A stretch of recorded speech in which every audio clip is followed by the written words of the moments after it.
Vision versus Boomboys, game 2.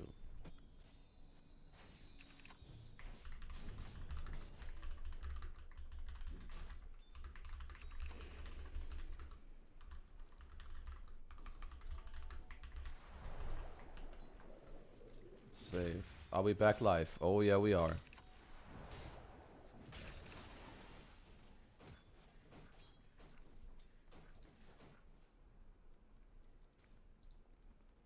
Okay, pop out chat.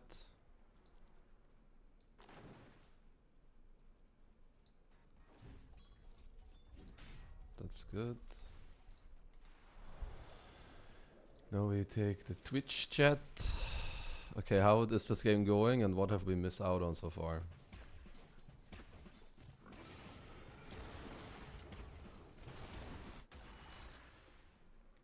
I did see that they win game 1. Pop out chat. The previous match looked sick.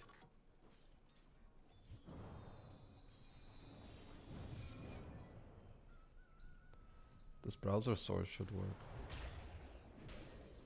I saw only like the last 20-ish minutes. It was kind of, oh, they gave Satanic Nature's Prophet? That's a 2-0. Wait, how do you decide to give Satanic Nature's Prophet? Oh yeah, nice, the stream chat does show up.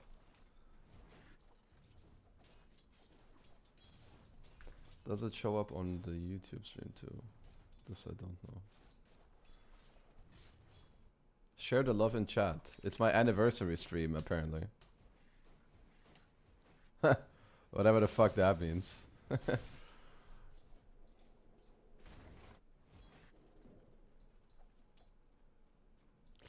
They really decided to give Satanic Nature's Prophet in game 2? I don't know, man.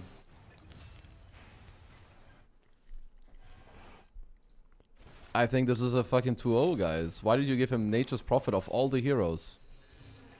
Dead. Oh. Good morning. Wie geht's, wie steht's?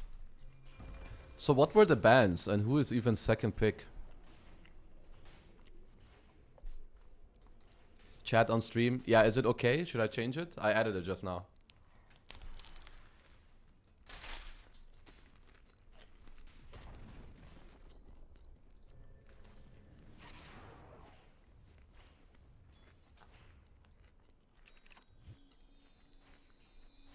That's fine. Okay. Yeah, so they banned Lone Druid, Earth Spirit? Or what else happened?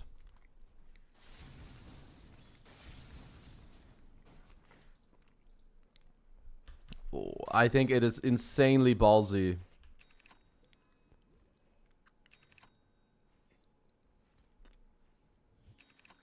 Vision had last one and banned LD. Okay.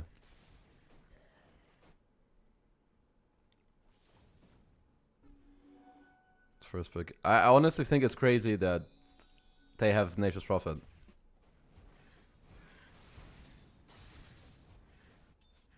This hero is incredibly OP. Or, well, this hero is very strong. I don't just want to say that he's overpowered.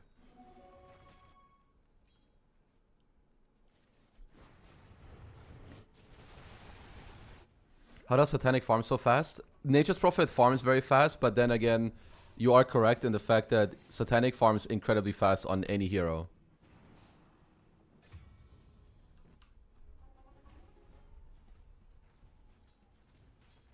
He could hook a range creep, huh? And then maybe gate out, or do you just wanna... This is a nice setup. Yeah, go.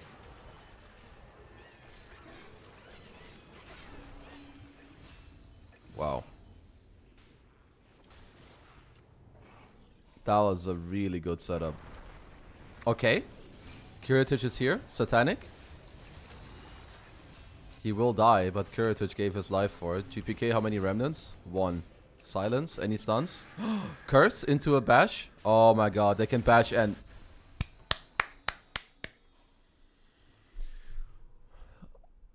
Oh boy. Yeah, this team is good.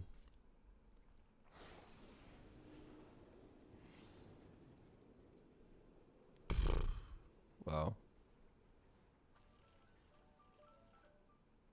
These guys are really good. It's a scary team. It's a scary team. If you go up against them at TI, you have to hope that you need to pressure them or like hope that you force them into choking. I honestly don't know, because skill. Okay, no one. He's got an Invis rune. He's dead. He had to orb. How are you? What up, Unfiltered Kiara? That's an amazing voice line. Woohoo! Blast off! That's a nice voice line. Congrats to this guy. Okay, so he's going treads.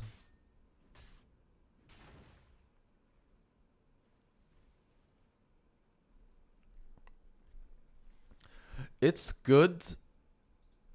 It's true how good this ward is, because it's not only, it doesn't only show you your jungle entrance, it's also a rune ward. It's incredibly rare. Look at Satanic, by the way. He was using all his treants again to block shit.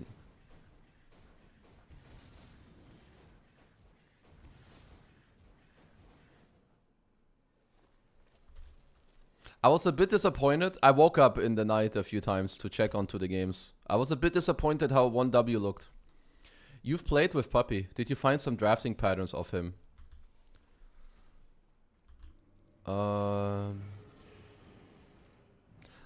Well, yes and no. I think it depends on your definition of patterns. I think he has specific things that he likes more. He's very open to picking any hero. Like, there's the saying, I heard Liquid say this once, or Blitz. What time is it in my place? It's 10 AM. I heard Blitz say this once before. It's not worth it to pick shit heroes to counter bad heroes, or something like that. Or like, it's not worth it to pick a shit hero to counter an OP hero. I personally don't always resonate with that. I think that most heroes in Dota 2 have a place and time. Like, within reason, okay? I think Puppy loves having those specific heroes. And Puppy, they're ganking him. But they missed out. He loves trying to create a pattern that is something like this. He will try to turn the draft into a way where it looks like that he wants to teamfight. And if he feels like in the draft that you cannot teamfight him anymore, or that you have no intention of drafting teamfight against him, he will full 180 flip the draft into like a map playing draft. That is definitely something he liked. Other than that, I will have to think. But he is very open to his teammates' suggestions. Even I was very new back then, right? Like, in terms of, I was incredibly new of, like, I didn't have like much experience. Not in Dota. In Han, of course, I was like one of the best players, but my Dota experience was still very low. He was very open to things. Like, shortly after Monkey King came out, I was like, I think this hero could be a good offlaner. So he theory crafted with me of how to play Monkey King offlane. He would pick it for me in like scrims. I would play offlane Bane back then, where Enfeeble was undispellable and you could buy Necrobook. So honestly, he's super, super good. Winter Wyvern bot treads, yeah, it's totally fine. It's just a good amount of HP. Planning for late game. Nice hook. Didn't quite get the stun off though, but he's dead. And Kataomi died in the meantime too. Yeah, this game is cooked, guys. I am not quite sure how this game went at the moment, drafting wise, because Radiant are incredibly far ahead. Also, he is blocking all their camps again with treants. This is blocked. This is blocked. How did Pudge get such high level in a blink? They're up 18,000 gold. So like he's been in 10 kills. They have 1, 2 towers and probably a couple bounty runes. He also has 59 CS. Pudge does kill creeps quite nicely. You can free farm waves with Meat Shield Rod. You can hook a couple creeps every now and then to insta-gib them too.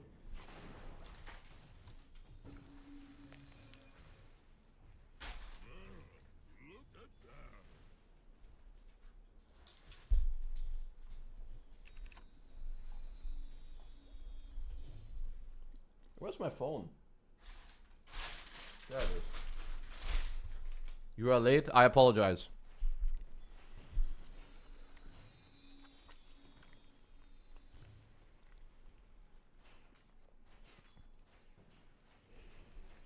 Oh, I didn't have any Wi-Fi. Okay, here we go. Log in.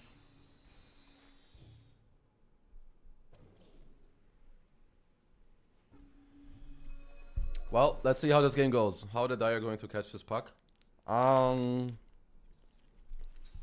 Yeah, like this. Need to blink on him.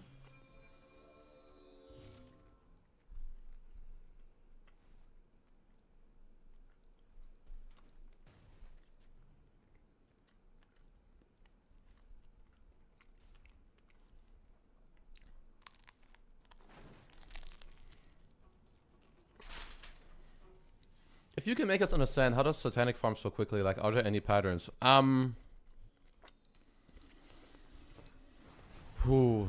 It's a lot of different things combined. Also, he's continuously blocking all the camps again. He's blocking this game. He's blocking this camp, and this camp every minute. I think what Satanic does is he farms the most efficient, greedy way without feeding. Wow, no one died instantly. That was quite bad. But Satanic has Mjolnir BKB. He TPs in. Kills a secondary hero and the Tombstone. He's out of... They're throwing this fight.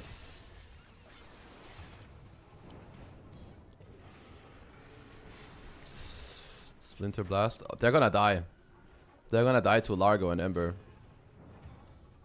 That's a team wipe.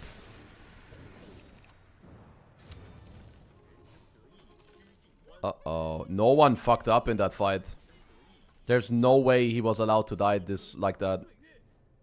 That was quite bad. But okay, why does Satanic farm so fast? I think that it's a lot of small things too. It's never just like one thing that he does that other people are not. First of all, he's playing heroes that farm very fast. I think like Nature's Prophet is an incredible farming hero. It also has a lot to do that with his team is always breaking for him. Like he can farm aggressive areas because his team will break the smokes for him. He dies very rarely. That's one of the main points. Gonna block camps again. 1, 2, 3, 4, 5. So I think he sent 2 on this, 2 on this, and then 1 in this jungle. Are those camps even farmed? They're not. That's actually also quite nice. He puts it there before he uses his ult. So that he actually farmed this camp. He's not just blocking it, he killed it and got to farm it, which is quite nice. But yeah, so it always has to do with a lot of small things. And also like, when you play Nature's Prophet, how do you use your treants? In the early game, he always uses them to farm the creeps that he could not. Honestly, that was a big swing for Boomboys. The game went from 6k to 1. That was a 6k lead. And now his next item on puck is Aeon Disc, which is very defensive. Wow. Yeah, GPK got a lot on this fight. He now has Vessel, Kaya Sanj, and an Ogre Axe for his Axe. Like, definitely cannot underestimate their heroes in this draft. Because Undying will... His Tombstone is very strong. Pudge does not hit Tombstone. Slaughter does not like hitting Tombstone. Don't answer a nonsense question. Hey man, I can answer anything. Why no Mage Slayer on Ember? You don't need Mage Slayer in this game. First of all, I think Mage Slayer is quite slow. I think you just want Vessel into the bigger items. Mage Slayer is okay against Puck. It's not good against Natures. It's not good against Slaughter. So it's good against Pudge and Puck, to be honest. It's like very mediocre against Winter Wyvern. And this, it makes you very tanky and then also stronger. Yeah, I guess they showed the Shadow Blade on Tiny, huh, in that last fight. And now they... Honestly, you cannot underestimate an Ember with a Largo. Largo Ember is an insane combo. Oh, good hook. Okay, but they will just use it to run away. GPK. Oh, he messed up the... Wow. Wow, that was good. Yo, that was quick thinking by KheZu. Because I believe he combos and he doesn't see them. So he harpoons the tree in fog to then still get in range for the toss. That's cool. Oh, they got oh, man. Party Vision kind of threw this one into dumpster. Now they caught notice on the TP out. Why Largo Ember is a good combo? First of all, Largo can always give movement speed to Ember, which means his Remnant is faster with Bull Belly. Then, wait, no, what's it? With Hot Feet Hustle. So you give him move speed, his Remnant is super strong. Also, all of your, like, you can heal him, you can give him Spell Amp, additional whatever when you Bull Belly Blitz him, which is nice. But most importantly, it's the Croak of Genius. You give spells less mana, like mana cost reduction, that isn't even the biggest thing. The biggest thing is that you give people damage reverb. Which means all the spells, when you give the Croak of Genius to Ember, all his spell damage is doing a 45% damage reverb. It has an insane damage increase between Largo and Ember when you Croak of Genius this guy. There's also the Croak of Genius max health DPS that you also add on top when you hit someone being applied with Croak of Genius. So you also deal a percentage of their HP. Actually, I think it's your own HP that you gain as bonus DPS. Which means for Ember, I think right now that's 27 DPS bonus, if I'm not mistaken. And then also it can be even higher because tier 4 items, well, tier 3 items as well, right? So on tier 3 you can get Partisan Brand, which is spell damage increase, but most importantly tier 4. You can get Conjurer's Catalyst, which is every time you deal spell damage, you deal even more spell damage and you splash. And you can get Timeless Enchantment, which is debuff duration and even more spell amp. So when you get all of those things combined, all these magic heroes with Largo are insanely strong. Also, if you do ever go on an Ember, the Largo can also save. Yo, they are... Oh, good curse. Really good curse. Oh, no. Oh, this is bad. Okay, good save by Miara, both with the Lotus and with the lick back. GPK is here, but he's just getting out. Okay, the fact that they got to save Aegis is a big deal. Satanic is dataless. He's very, very strong. I'm gonna ult and clear every creep wave. Top is cleared, bot got cleared, mid is cleared.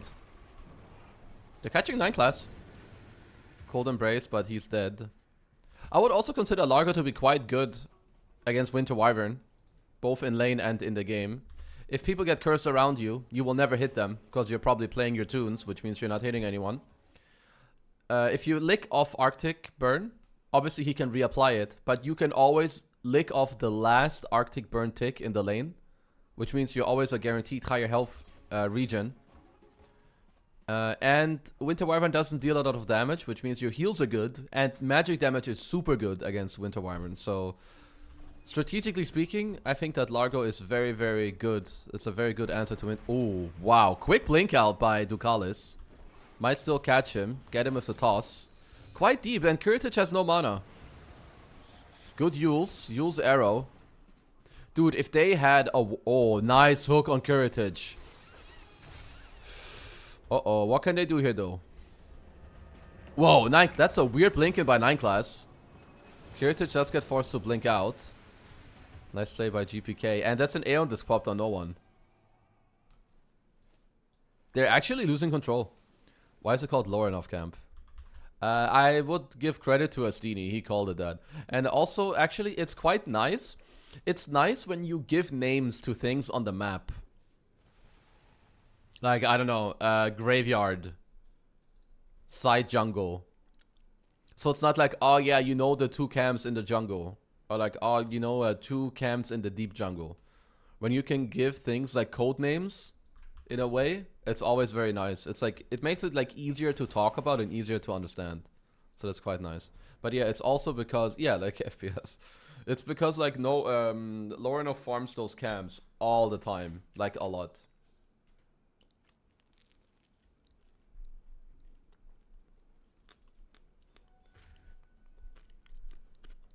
Well, Satanic is very strong. Wow, I'm surprised he took the Wrath of Nature base damage and not the Nature's cooldown. Interesting.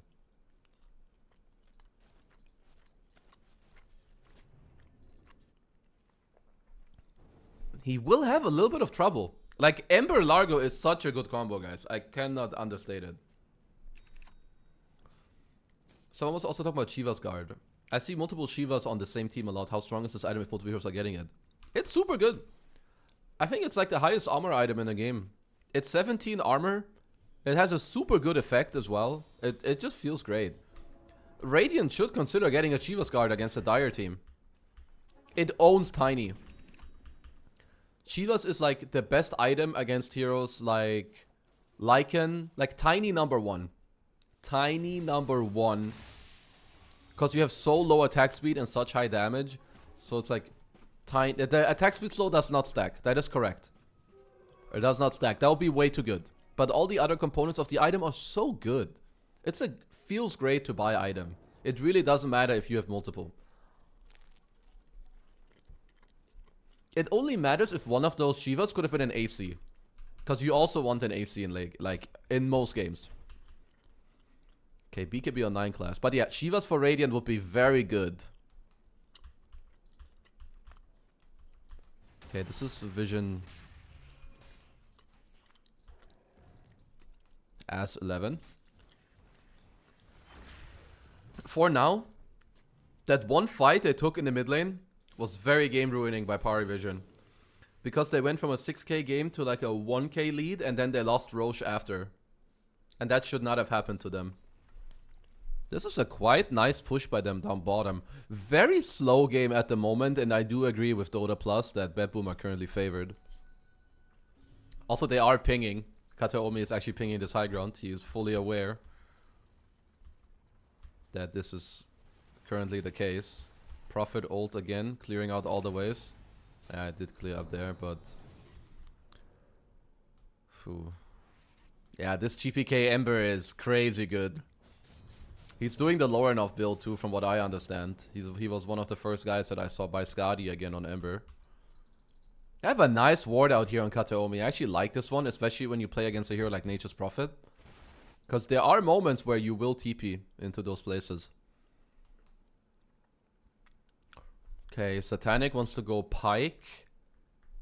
And then Butterfly. Also, I'm gonna turn on the Dota music. I kinda like the Dota music. What would you say Pari are doing something better than the other teams currently, KheZu?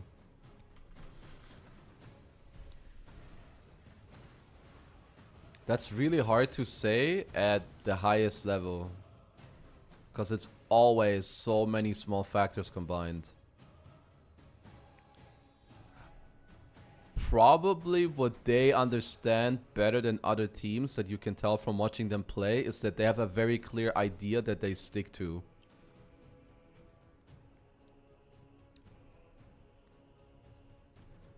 Also, generally speaking, it is very difficult to take a good fight against this team because they don't hand it to you. They have very good vision and the way they play their map is very good. And to me also, to me the #1 thing I would go with at the moment is their individual understanding. Because what people talk about is that, oh, you don't win Dota off of individual skill. That's fully correct. But individual skill eventually comes together. All together as like team play. Because if you have very high individual understanding of your hero, you know what you need to do, you know what needs to happen for your hero. Therefore you can tell other people, yo, come break the smoke for me, yo, wait for this item, yo, I need this, yo, I need that. It is very, very difficult to kill this team. Because they are very good about playing the map, not dying. Lotus BKB, no she was. Haha, like the France football team, yeah. But they kind of choked. Someone BKB'd. Wait, what? Ah, it was 9 class who BKB TP'd out there, okay. They love this ward. This ward needs to start getting dewarded. Yo, hybrid theories. Hey KheZu, thanks for the YouTube videos. They've been great. I'm glad you appreciate them. Also, shout out and a +1 to you if that's a Linkin Park reference. If it's anything else, you take the L. Ooh. Nothing has happened in quite a while. It is, I'm just dyslexic. Yeah. The last time Pari killed a hero, Pari Vision have killed 1 hero in the last 14 minutes. 1 hero kill. A tower and 1 hero in 14 minutes. So they have Nullifier on Notice now. It's good against the Yules to make sure you can stun lock. But they have a Tombstone save. It's the hook, right? Yeah. Well, Satanic is incredibly strong. He is the strongest hero on the map. Until he gets a Crystallis. He does have a DD room bottled. This Ember is fucking strong. 25 soon as well. I favor Radiant a little bit here, I'm not gonna lie. I favor Dire. That's what I mean. I'm not saying that Radiant heroes, that the Pari Vision heroes fall off, but BB have quite good scaling too. Right now I favor BB, but when they get 25 on Radiant heroes, especially Slardar, I think that they're stronger again for a little bit of time.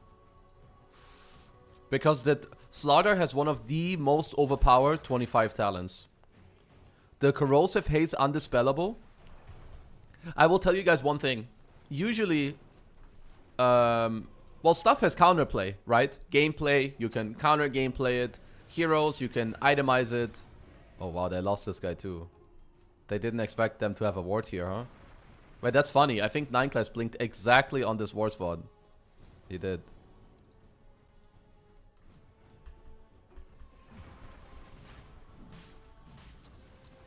That's very funny. But yeah, so the moment Dota has anything that doesn't have counterplay, usually those things are very overpowered. So when a spell is not dispellable, or even more so, I think when the base power of it is dispellable, but you have a timing that makes it undispellable, usually that shit makes it really good. That's why Shadow Demon ult is so good. It's undispellable. There's no counterplay. You need to tank, you need to take it and tank through it.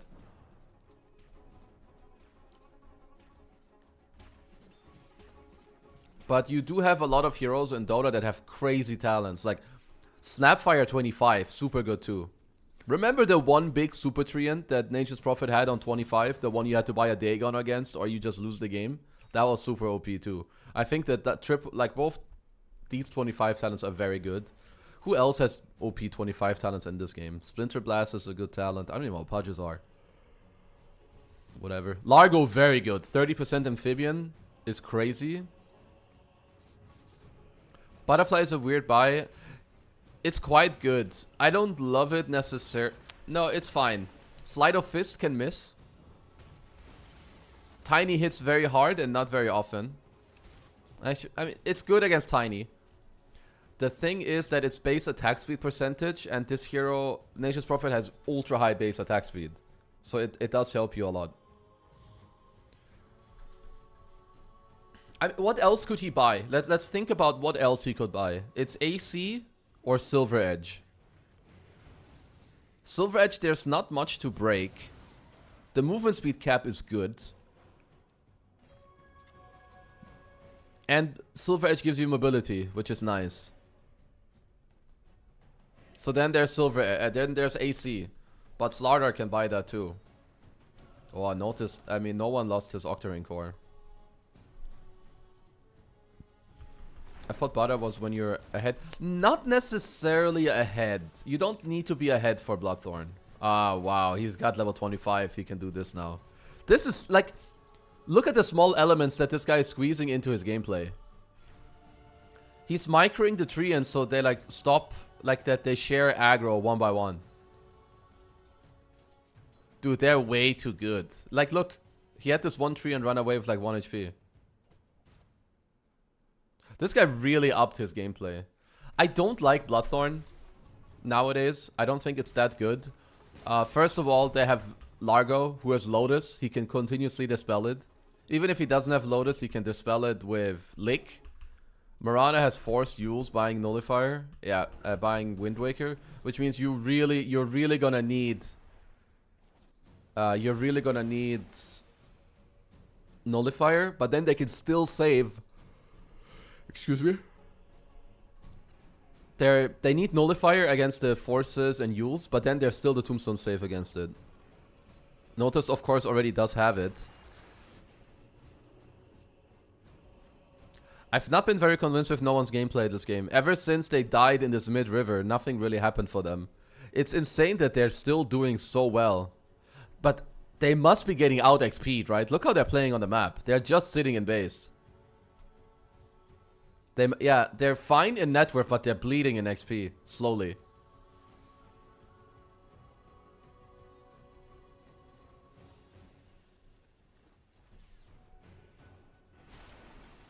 Satanic slowly getting out of the base.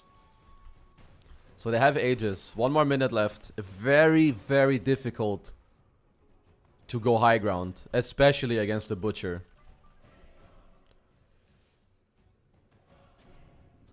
What else can you get on 9 class to be annoying? He's just gonna go rot? Holy shit, they nearly caught him. Oh my god. Look at this. Look at this.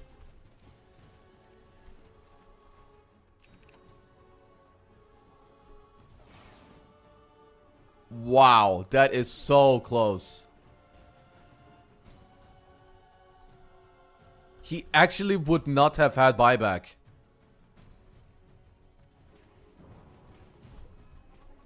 I don't know if they can kill him realistically, because you have to Yule Arrow. He can always be Kibita, and there's a Winter Pine. Uh-oh, Kiritich. Age is 20. Can Harpoon. He's fine. Oh! So no Tombstone and no Harpoon. Actually, that's not that bad for Party Vision. Aeon Disc, you really don't want that to get procced right now.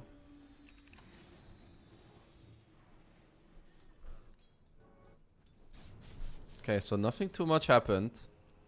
What does a good team fight for Radiant look like?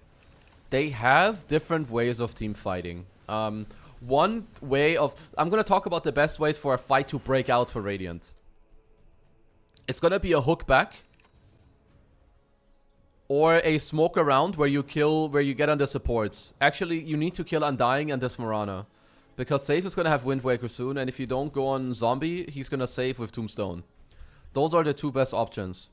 Other things that can happen in the middle of the fight is that you coil and you hook a guy out and they snap the coil. That would be quite lit. They could do it here, like a blink stun, coil hook. They messed up.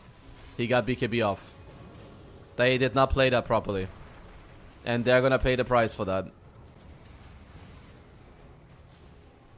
Satanic, early BKB, standing his ground. Satanicking now. He's dead. He's gonna die. Okay, maybe not. Yeah, I think he is. That was nicely played by Boomboys. They used the Tombstone when the Satanic came out. And then didn't give him any hits. And then they also Yuled him up with the Marana. That was not well done by the Radiant side. Party Vision struggling in a couple of these teamfights right now. The play that they needed to go for here on the Ember is that you need to blink stun with Slardar, which he did. You bash him in the face, which I think he did also. And you need to drop the coil and hook the Ember. And then that's a clear play. But they did not go for that. They just all jumped him, but he got BKB off.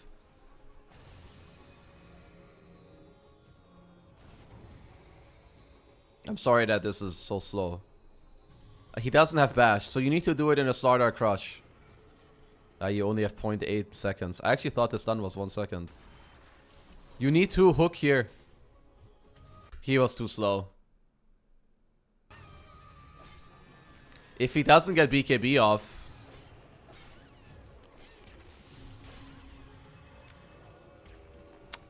I don't know if he dies, but he sure goes very close to it.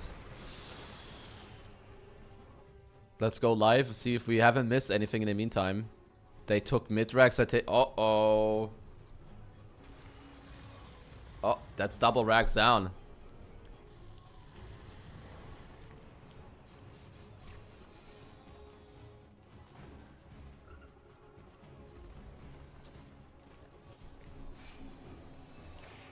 I got MKB already on Curious too. Nice licks.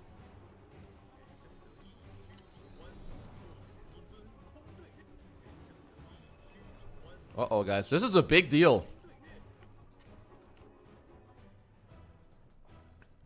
Dude, GPK, he just got so much in this mid fight. What was it, like an ultra kill for GPK? No one griefed that fight. Pretty big time.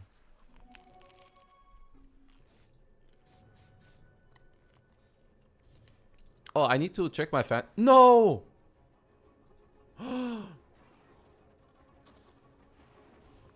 I did not mean to put Lorinov here. I think I meant to put Malrine here. But then yesterday when I did the Lorinov video... I put him here so that people see it. So I could be like, yeah, in this video we're gonna talk about Lorinov. But then I didn't swap back after. This was supposed to be Malrine.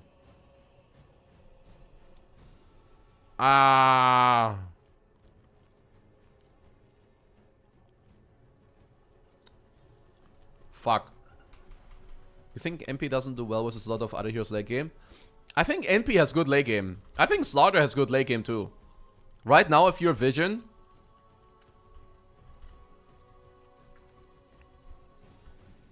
you need to do what they're currently doing. Which is, you need to get Notice as level 25. And his AC. Because that will be a big way of dealing with minus armor. Suddenly you have minus 20 from haze and minus 5 from AC. That's minus 25 armor on whoever is hazed. And there's no counterplay. Because you're turning it into undispellable. Can Satanic buy something else? Because he has AC queued up. But Notice is already buying it. What other 25 talents can you get? You can get Waning Rift, so that's a good 25 talent as well. The 20 talents and 25s, I think, on Pudge and Winter don't matter. You have Double Toss on Tiny. Double Slide of Fist, Refresher on Ember. Pretty sure also when they went on GPK here, not only did he get BKB off, he also had the Pendulum.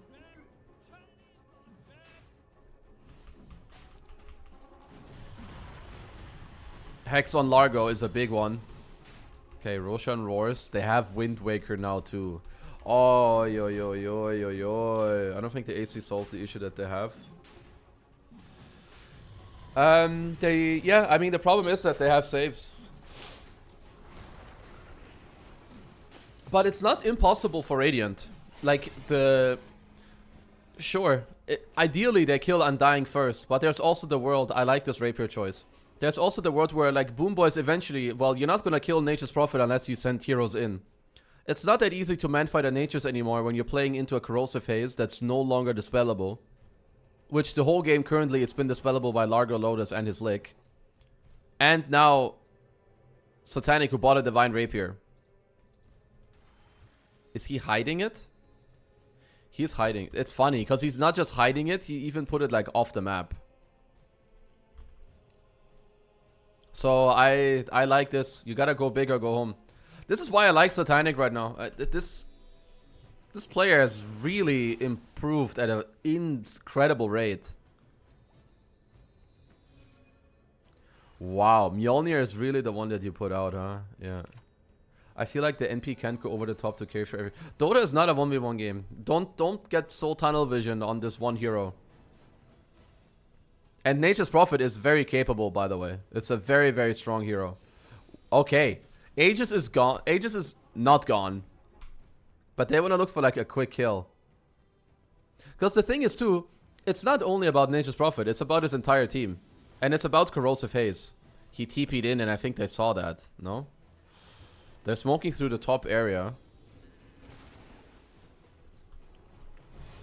They break. Good phase shift by no one. Stun on Ducalis, he'll be fine. Arrow hits, but won't really connect. Or like, oh, good hook. BKB on BKB. This is good for Radiant. Obviously, wow, that was a lot of damage. That's, oh, the curse before the harpoon goes off. Can they stun? No, but they can coil. Aeon Disc forced out of no one. Another hook onto Kiritich. He can get licked down maybe. No, he just harpoons and gets safe by the tombstone. But that's a secondary tombstone. So initial trades is 2 BKBs. 2 BKBs and refresher for Aeon Disc and 1 BKB. So slight trade for Radiant. Like slight win. Like win trade. Ooh, this Largo is a problem. He has 67 armor. 67 armor. Oh no, he had to BKB that.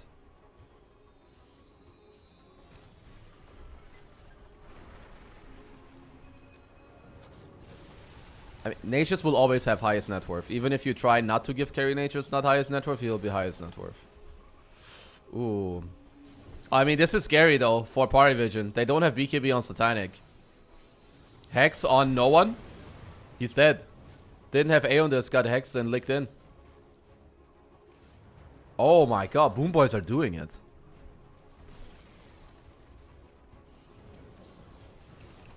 GPK going in, being an... Oh, that's buyback. That's an early buyback though.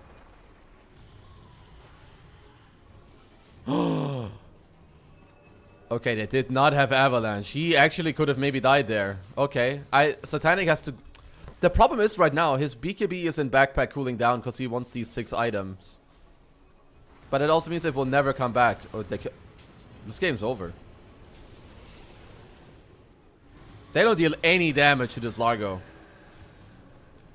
It's over.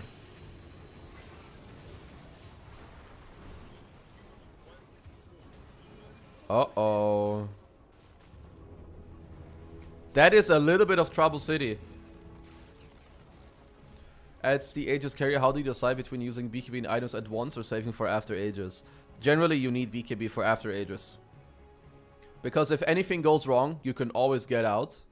And the thing is, like, if you have Aegis and you use all your items and then you respawn, you're useless anyway. You can only use your BKB. I just wonder if you used before is all. The Tiny. You need to use the BKB if it allows you to win the fight. That's pretty much it. If you will win the fight within the BKB of your life before, like on your first life, that's when you go for it. Okay, let me watch the game 1 of Spirit versus Pari. Gotta note down.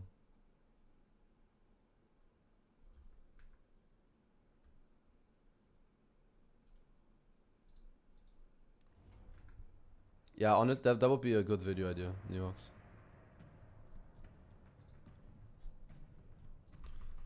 Because I saw some cool shit this morning. What I saw is that Rue plays like a very... Like, look what Rue does in this early game.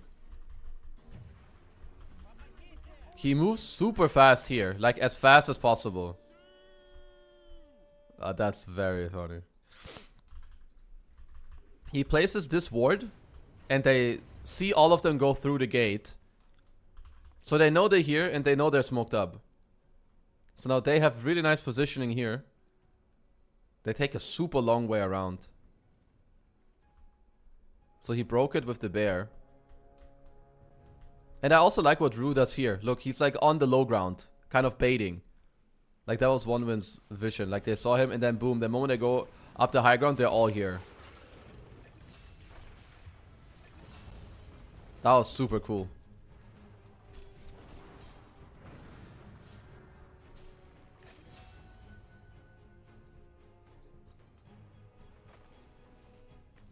Like, that's a disaster early game. They picked Undying.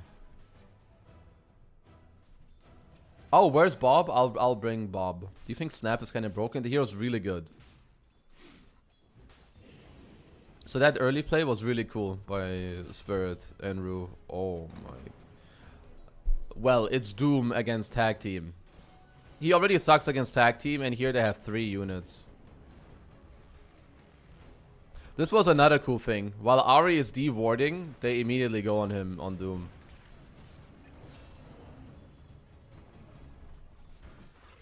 Super sick early game. 1600 net worth, minute 130.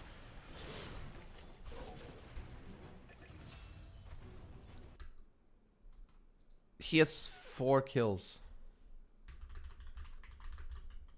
They have 6 kills on Spirit at minute 130. Oh my god.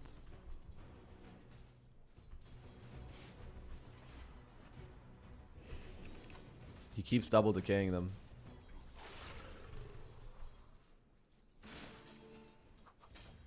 And they also have Wind Ranger sub against KheZu, which is also quite good.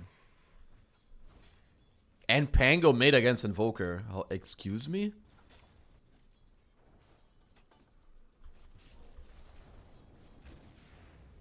And Undying against Doom. Okay. 2200 net worth minute 3. Bros, this is like turbo. That's such a needed hardcam pull. That's crazy. You guys can tell me once the draft is live again.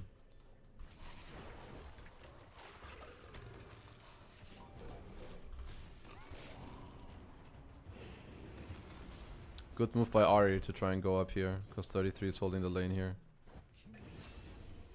They do get a turn kill. This game is from this morning. Yeah, at the Pari Vision in the game they played just now didn't get a kill for like 15 minutes. I feel like Pari needed to have their team be more active. No, they just fucked up the fight in the mid lane when they were up 6k gold. How did both their supports? Wait, what? Wow, he comes from behind, he TP's mid, that's cool.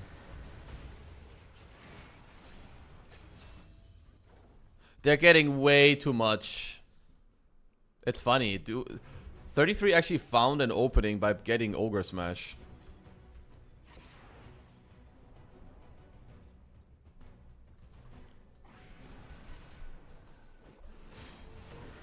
So I need to write that down too. Min for mid rotation. Let's see what else cool things we can find here. 33 creep skipping, but Yatoro just TPs and they get the kill. This net, what is this net worth? What? He has 35 at 5 minutes. It's like full free farm and 5 kills.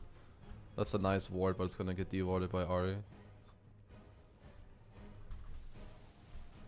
Active rune. BZM is doing a good job at stacking the hard camp. That's just what invos do.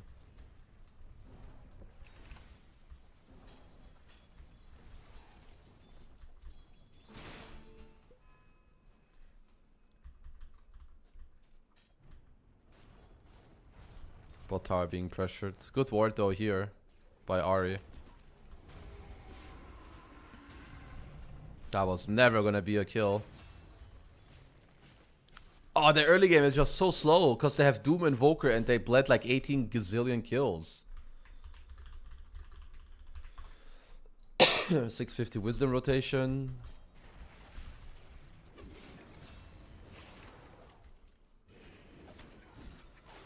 Nice dodge by Collapse. Why did he run this way up all the time? That's a good kill. Just kidding. Yeah, they have a ward behind the tower to play on it.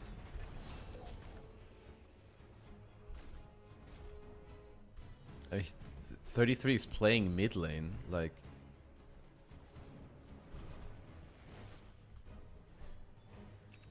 Yeah, farming triangle.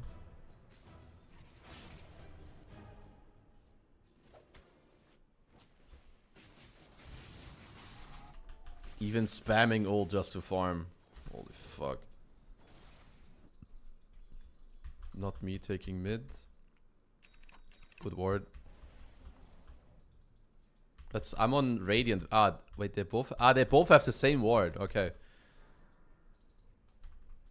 Again, tell me when the draft starts, please.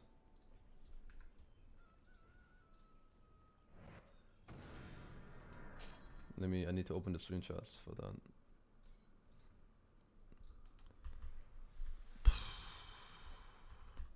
Void has barely been picked. Void has been picked, right? But just barely. So he did a good job at stacking here. So now they're stabilizing a little bit. Congrats on your stream anniversary. Woohoo! Let's go. Also, hello everybody.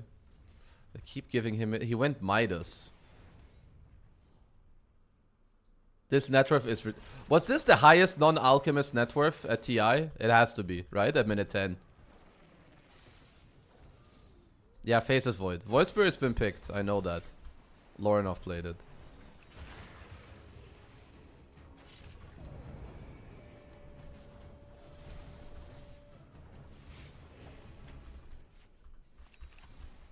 Do you play chess? No. Not really. They smoke from top to mid. Well, it is good if they can try to find some moves. Because they're so greedy on Dire. Wow. That's a good kill. That was a good kill by one win.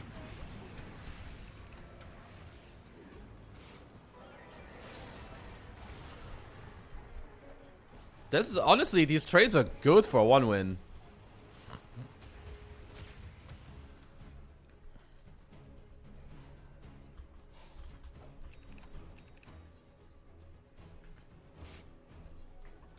Min 12, 1 win, fight back.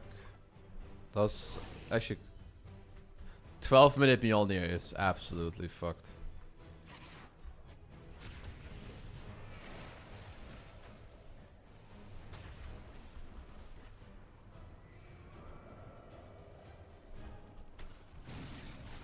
Does he live?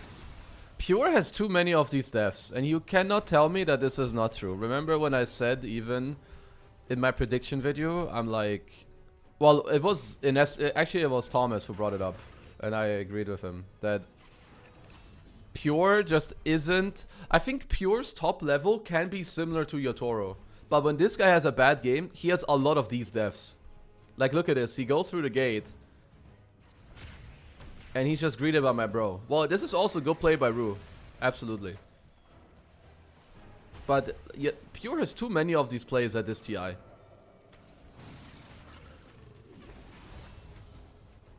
It's too many of these. Minute 13, Rue on gate. Very good. Did the game start yet? The day has been pretty slow, huh? Like it's... I guess it's only 11 AM. Tries to farm double camp. Okay, Class playing safe, Lara playing safe. They walk together. Bottom lane ward. Jungle entrance. Bottom lane ward got de-warded.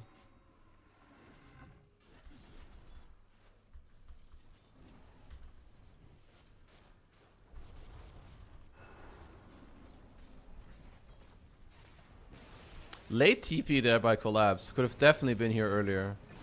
But if that's all they lose, that's actually pretty okay. Ari goes through the gate. He can also sit on the gate just to see if anyone comes through. It's a good ward himself. They kill Pure again. What the? How does he die here? So his perspective. Take bottom, they smoke. You TP out of bottom, you go mid. You see that they're leaving bottom. You can't die like that. You can't die like that. You can't have 5 deaths on KheZu at minute 16 in your playoff game. And now they kill bot. They're dying way too much actually. This is like a wake up game for them or what. So this is fine. Whitemon dies, they TP out. Now they get to push top in all the way and mid also all the way. Against other teams, you might get away with this. So I get it from Pure. But you need to Echo Slash already right now and Raven's Veil instantly too. You can't like go and click those creeps. So then what happens bottom? Ah, Collapse gets doomed and he tries to Ogre Club smash him in the face? So they don't even kill Collapse.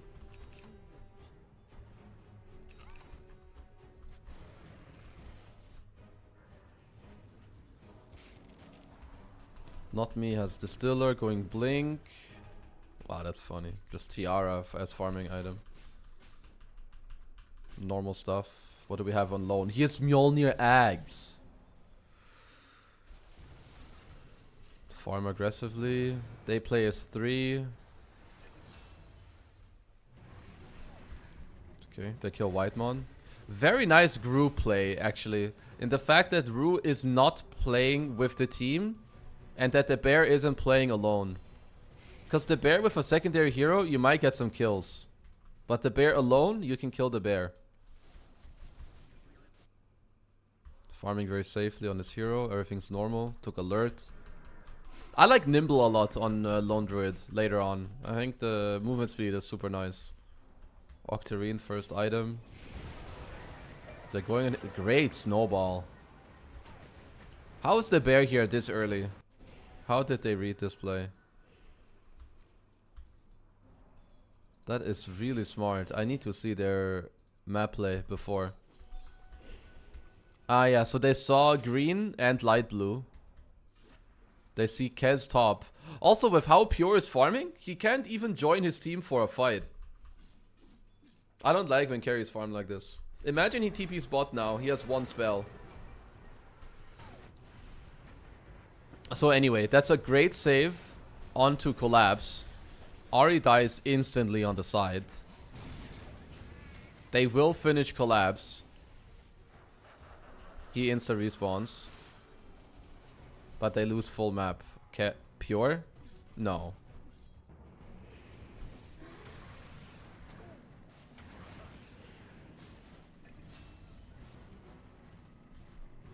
What happened to this guy? Jenkins clipped 69 in my chat. Very good.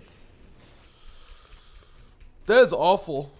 The Pure is actually sucking ass. This is really bad. He has way too many deaths.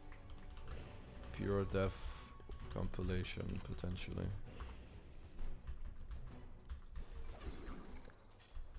Good Shackle, Distiller, Roche down. I mean, it's Tusk Undying Lone. You're not getting Roche at all. I like the Force Staff by BZM. Kind of want to stay alive and playing on Ghost Walk Shard is good. To try to push up bottom. Ru played very well on the Tusk in this game. Nice ward. Again, just see outskirts of the lane plus lane ward. It's very good. I saw Ru ping this Lotus pool.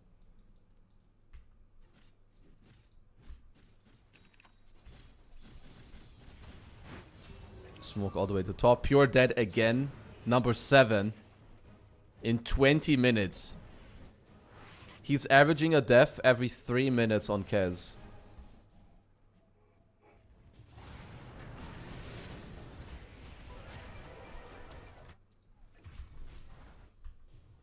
Lose a hero there. Did the game start yet? It did. Okay, so I'm gonna watch that now. Continue game 1, Spirit 1 win at minute 24. Just taking some notes for later.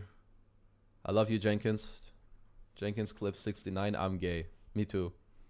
He died way too much in this game on the Kez. It's not okay. It's not normal. Sumail said LD is trash. Do you think my Nigma has counters to LD? They beat LD a lot.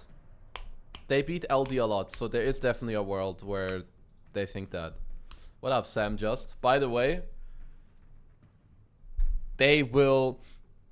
What Parivision are doing right now is force them to ban Lone Druid. Well, which makes the most sense. But, oh wow, they didn't ban Lone. Because in my mind, that's what the Necro ban is for. To kind of force a Lone Druid ban. So now I wonder... who takes this bluff?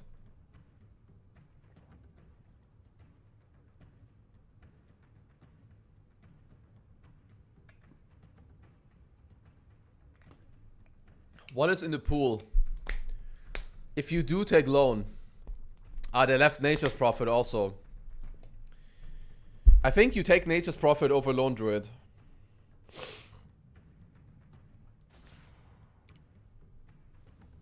What?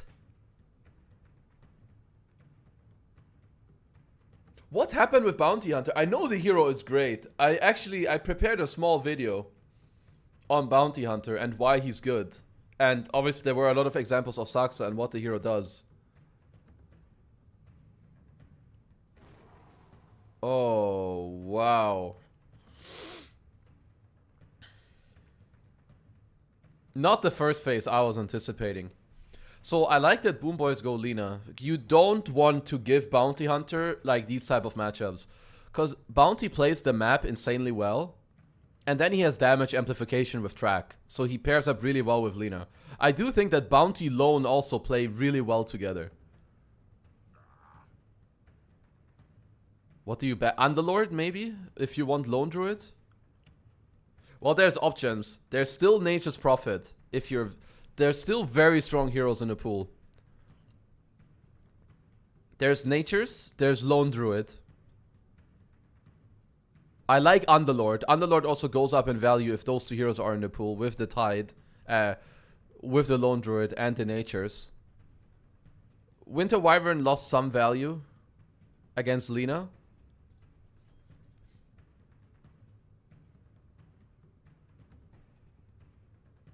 Save would never play Spirit Breaker, but there's other teams where you could entertain like a Spirit Breaker pick with Lina, very good to like get kills later 1v1, and it's very good against the Bounty too.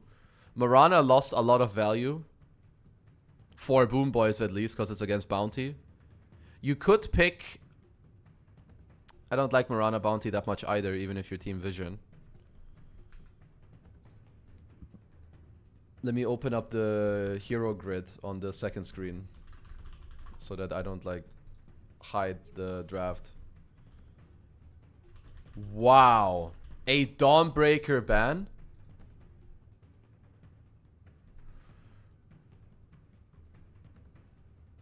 That's a Nature's Prophet ban. Is it not? It's like Nature's Prophet, TA. Or it's like your summon offlane heroes like Beast, Lycan. They don't like to go up against Dawnbreaker. Ban Puck. They also need to think about what hero you're gonna want against Lina. They still pick Mirana into Bounty. Okay, I'm a little surprised about that. I would consider Bounty to be very good against Mirana. But then I guess Save did very well in the last game on Mirana. And he won't really interact with it all that much. Well, it's later for the Moonlight Shadow.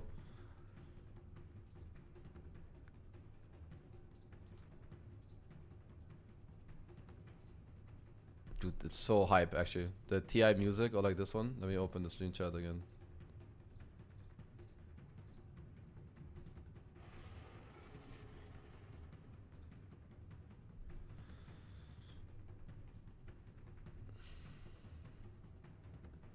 The Dawn ban could be Enigma related, but you would never pick Enigma here.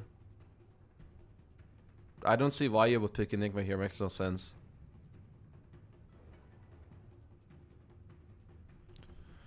Wow, so you're just going Ember into the Lina. If you're Boomboys, first of all, you can play this matchup, ain't no problem. Second of all, you don't have to play the matchup. Lina can go safe lane.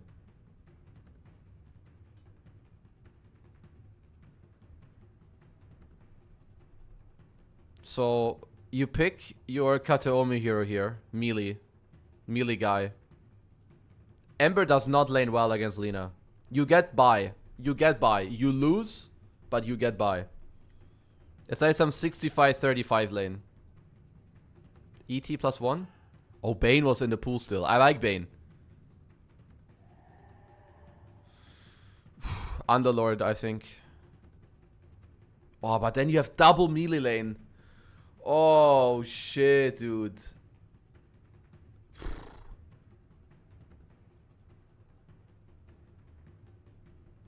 Okay, Satanic. What's it gonna be? What is their answer to Lone Druid. Do they Nature's Prophet again? Do they like Underlord? Yeah, they just Nature's again. So much teasing in this draft to then just have Lone Druid versus Nature's anyway. So much like foreplay at the start of the draft. So the good thing is though, both teams need an offlaner. Why is NP good against Lone Druid? You play fast, you can take his towers, he's not good early, he takes a lot of time to come online, and then this time to come online, Nature's Prophet can take over the map. He also has not that bad even like carry to carry matchup. So the good thing now, look at the last two picks that are left, right? You have these two picks. And both teams actually need an offlaner. Noticed needs his hero, Miro needs his hero. This always benefits the team that picks out of the phase first. Which in this case is Vision. Because you're both banning from the same pool, but then you get the pick of the litter first. Since they are, as you can see here, this arrow is down. So they pick first.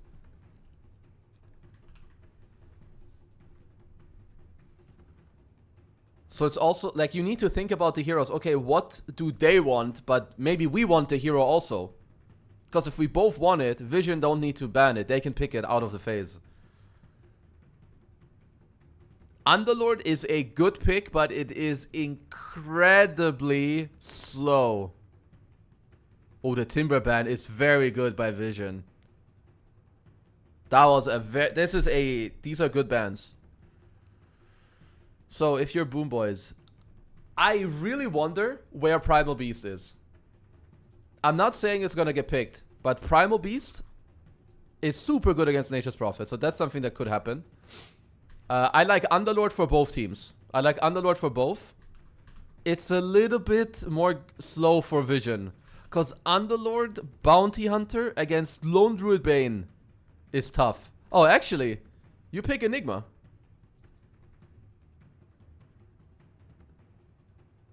This is an Enigma game. Okay. Now it might be an Underlord game again.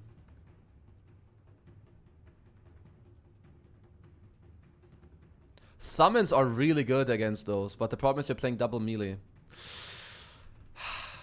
Like Lycan and Beastmaster just get cooked, I think. But so does Underlord. Doesn't everyone get cooked? Is there a hero you can play that gives you a good game and doesn't get cooked in the lane? Because that is the problem that Lone Druids pose to you. Sand? No, you can't go Sand King.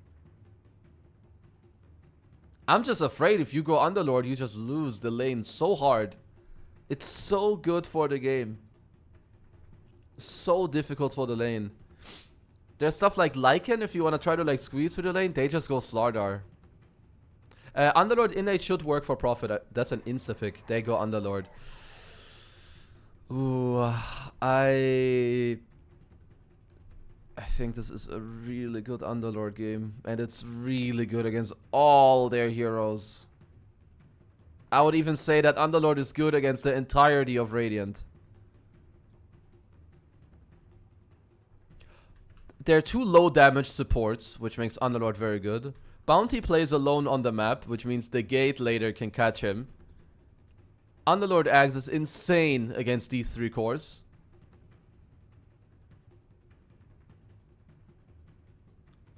Okay, let me think about lanes. Oh, I think BB have a better draft. There is a lot relying on this early game by Team Vision. Because I like Boomboys draft more. I see Lina beating Ember. Apparently Underlord innate works with return. Wait, what? Wait. The one where you take less like where you, after you TP? How does that work with return? Oh, the bear return! What? That's hilarious. No, I did not know that. That's really stupid. That's really strong, actually.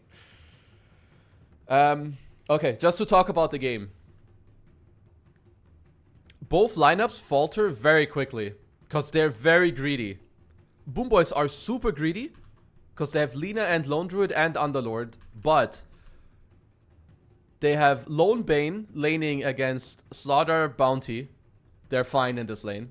They win this lane. If you're good as Vision, you can try to like turn it into 2 1v1s and you'll be fine. I don't think you want to play this lane as a 2v2. Wow, those are insane. That is... Did they rework this mount? It looks so like high definition. You're laning Ember mid against Lina. Lina favored. So...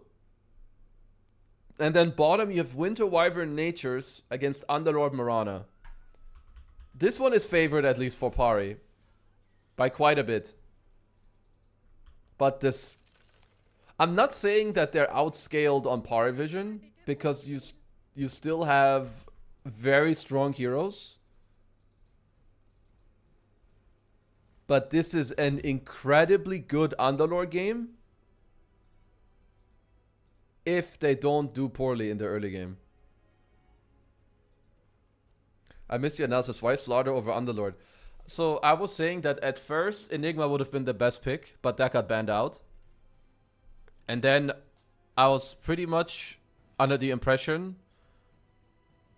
they just saw him... Oh, they just saw him ward there, I think.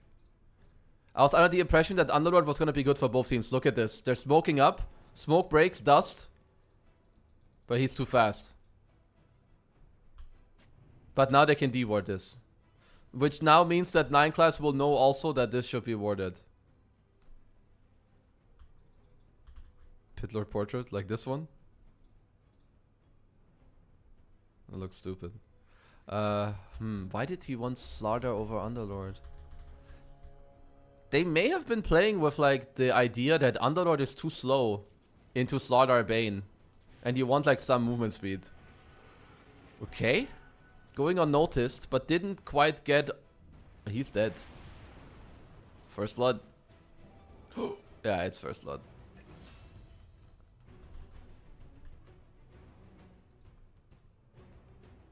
Pari Vision might be regretting that they pretty much threw... Oh, they should have de-warded this on Radiant. After you de-ward this as Boomboys, you know that 9 class knows that you have a ward there too. You need to pull the next wave. Well, you hit a bit and then you try to go there. I want to see how Vision get out of this because I favor Bad Boom's draft by quite a bit. And this hasn't really happened yet in this tournament that I didn't really like their draft that much. You have higher move speed on Bounty. Can't really go up though, because if you go up he'll just sleep you. You just delay, which is fine. The only problem you're playing with here is that Lone Druid's actually quite good at holding the wave. Immediate Blightstone. He's not holding the wave. And he missed that CS. He's too late to pull this. Maybe if he gets hit by the range.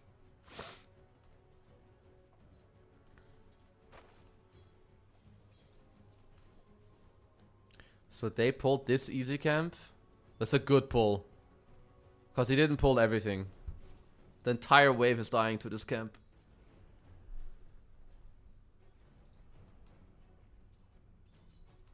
Okay, he did manage to get the lane over though, so that matters. Just being able to do that is a big deal. No one doing very well early on. Must have to do with the fact that he went Light Striker LSA. Right, like GPK went LSA here. You would like to be 201 right now. Now just you and me, handsome. That's actually a good voice line. But it's also all about how he's saying it. Well, top lane is very much favored for Vision, but they're doing pretty well, right? You have Mirana, you can kind of... You can like draw the lane in a way, because you can always kill the ranges. Lane is in an okay position for them as well. Double circlet by Satanic. Insta killing the Treants, doing a pretty good job. That's one gone. Wanna watch together? I kinda yap too much. I just wanna stay a solo boy for now. I might be down for some of the games later today if I get a bit more tired. That's a good dodge by no one. And you need those. Such a dumb laning hero. Pulling the wave again. It's a tough one.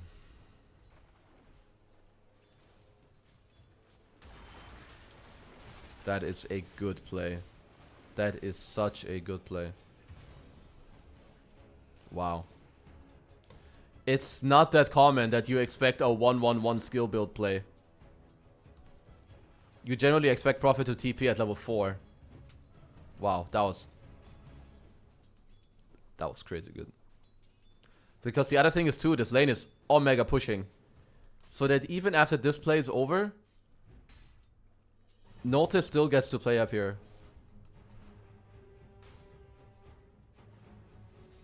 They also killed the Lina?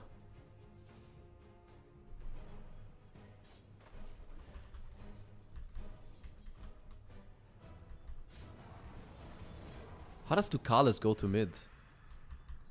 So Nature's goes back top. Bounty is mid. This is nice. Who dewarded? So no one dewards. And it's to know that there's this high ground ward, but it also means that there's no sentry. There's no sentry against the bounty. How does Ducalis get to mid? He TP. Did he not see this TP? On the Mirana. He does. He spots it for a split second, but he's already getting gone on. Wow. Yo. Lit moves, guys. Lit fucking moves. This I need to write down. Those are some very high skill early moves. So that's where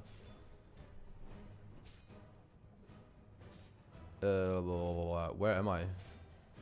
Yeah. Vision versus BB series. So game 3, bottom TP by Satanic. Min 3. Mid rotation. Min 4. Very good.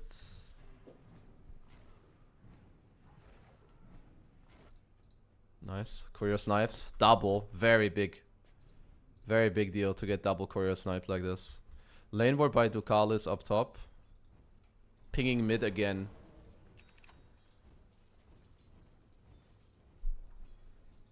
Collapsing mid. Oh, they're here. They see him. Sleep. Arrow? They're getting kills.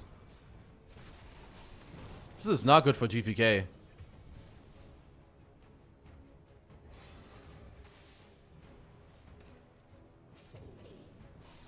Oh shit, this Ember is doing way too much in this game already.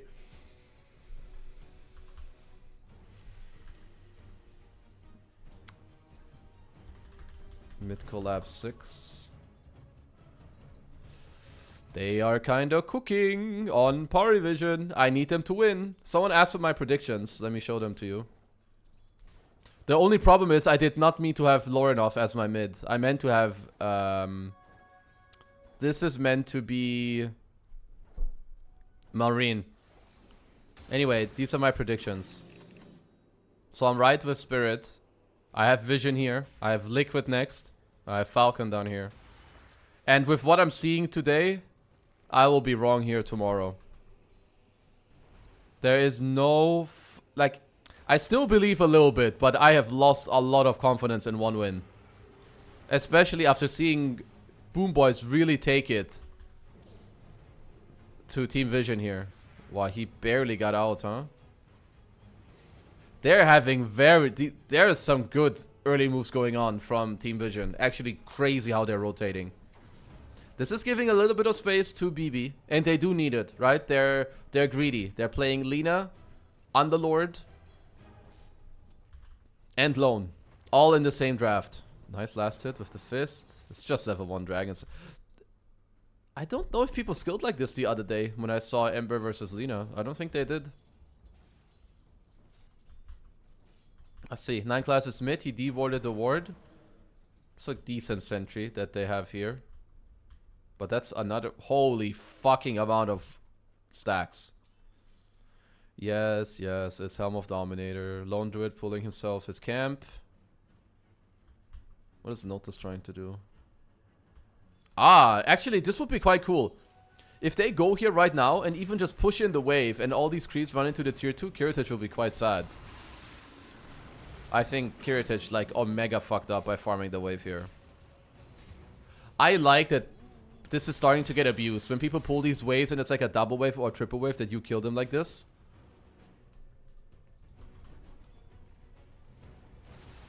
So, where is Discord?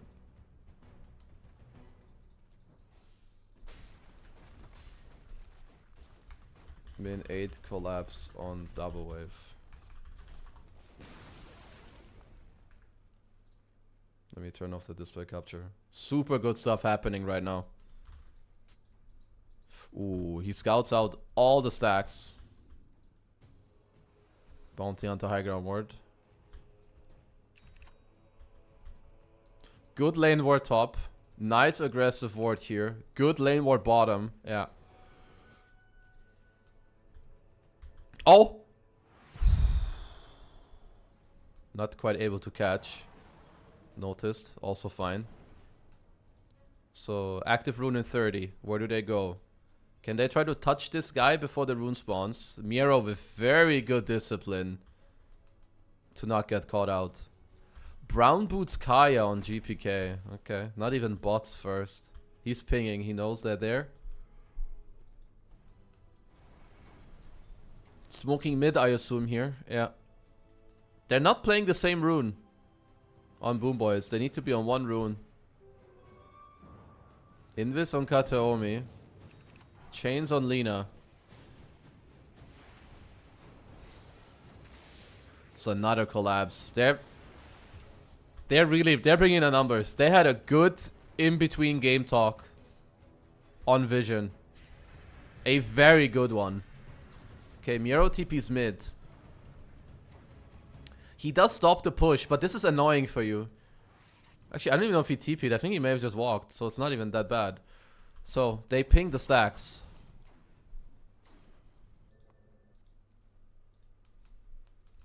Cobalt Cup. Quite nice on the bear. Nightclass needs a couple of levels. He's only level 4. They cannot really contest this. Well, 9 class would like to get some XP. Wow. They nearly got him with this sentry, because in daytime it will always show when he's walking through. I'm very surprised that they don't have a ward here on Boomboys. 9 class takes the Watcher, goes Invis. Definitely need a Dust on save. They should be bleeding a net worth a little bit on Boomboys, because they lost their safe lane tower. While they're farming mid, they are under pressure. Yeah, I don't really like what GPK is doing.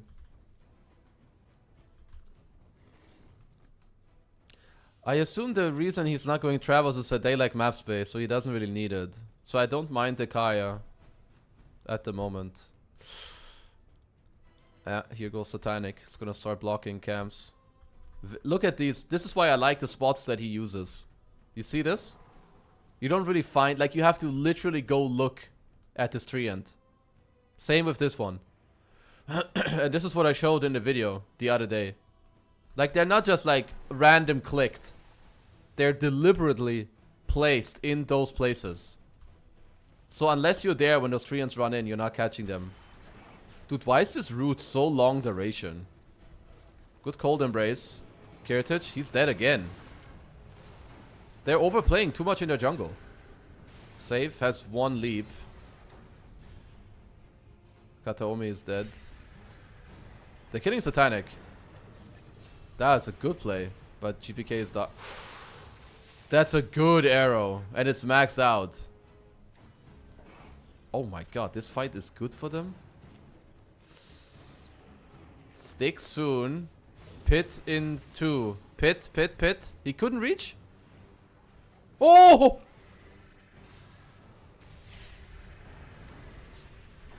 Well, no one can heal and come back. Wow, that was actually not that bad for Radiant. Holy shit.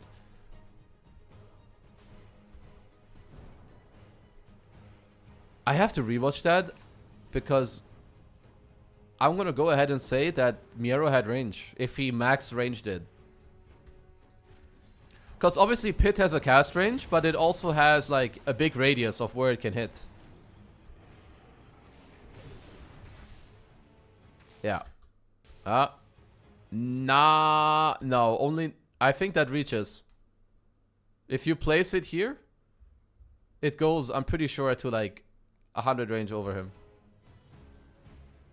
But you have to be quick, you need to be spamming it.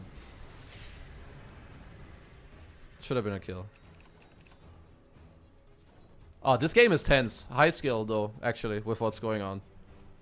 They like this ward. Usually they place it here if they can cut the trees. Oh, a 1-1-3 build. Is that how you do that now? That's not how Saksa skilled. Saksa was max Q. You do get a little bit more movement speed, which is nice.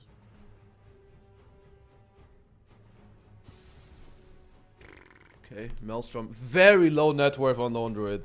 If Kiritich had 2 less deaths, they would be ahead, I believe. So Satanic throwing in his Treants to try and block camps. GPK, you have to kill this Treant. Just LSA those trees. Ah, he sees it. Actually, Satanic should know now that there's a high ground ward with how he killed the Treant. Haven't used Moonlight Shadow yet. I think they should just, yeah, they can. Oh, he's dead on Satanic. Wow, that's such a good return play by them. They did get GPK in the meantime. This Underlord is troublesome, guys. This Underlord is troublesome. He's top net worth for Radiant.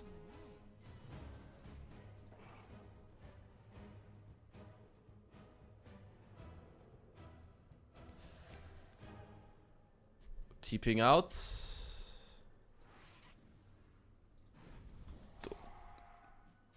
When this guy gets Ags, very difficult for Dire team to play. Also, nighttime is an advantage for Boomboys. They have Bane.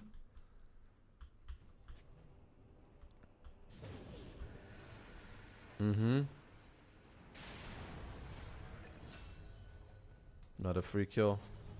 9 class. Yeah, you need to invest. Yeah, you're not getting this kill. You do track him up. Is he gonna block something? Maybe place an aggro ward. Good vision overall by Boomboys. They're protecting here with Ops and Sentry. And they see one in the enemy jungle. He has an Ags.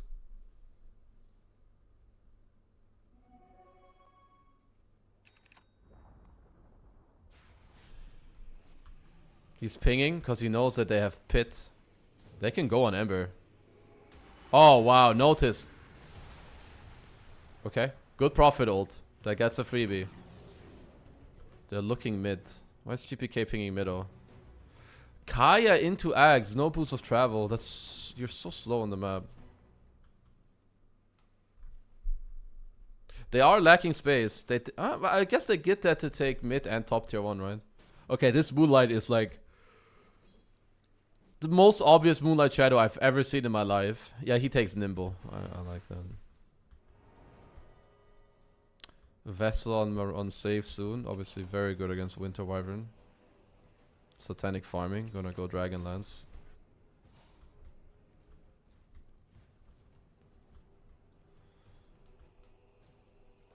I'm a bit surprised that on these plays right now, they're not just like pressing Underlord Pit and then gripping the Ember.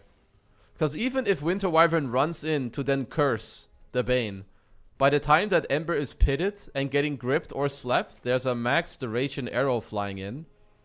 And then Underlord can go through the gate and just pit the Ember again, and I think he's dead.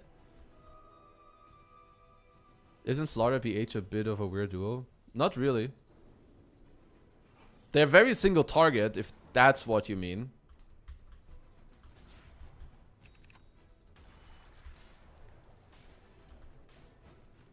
Getting another sentry on 9 class. I see save on the track. Just gonna get some vision with the arrow.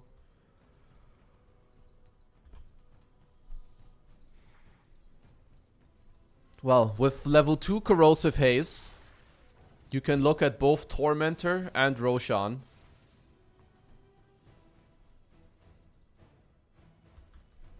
If your vision, that is.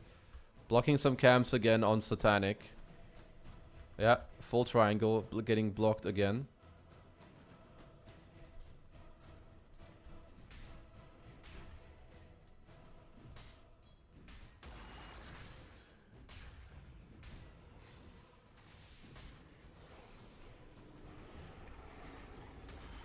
Holy fuck, the damage. It's a dead bear. Yeah. You have Corrosive Haze, Arctic Burn, and Medallion. Oh, they feed the bear and Kataomi. That's a long duration stun with the max invis. They called Satanic. He's dead.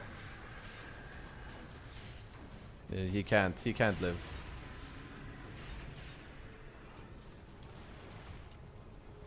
No fucking... Oh, he lived through this? Okay, they lost. They were not a... Oh my, no. You were not allowed to have that happen. That was a level 1 Cold Embrace? And the level 10 talent to heal... Oh man.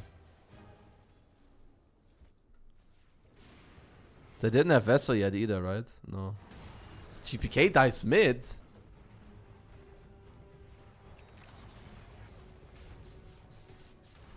Thank you, Party Bros, for playing the third game for the clutch. Let's go! Fantasy points for everyone. Oh, they...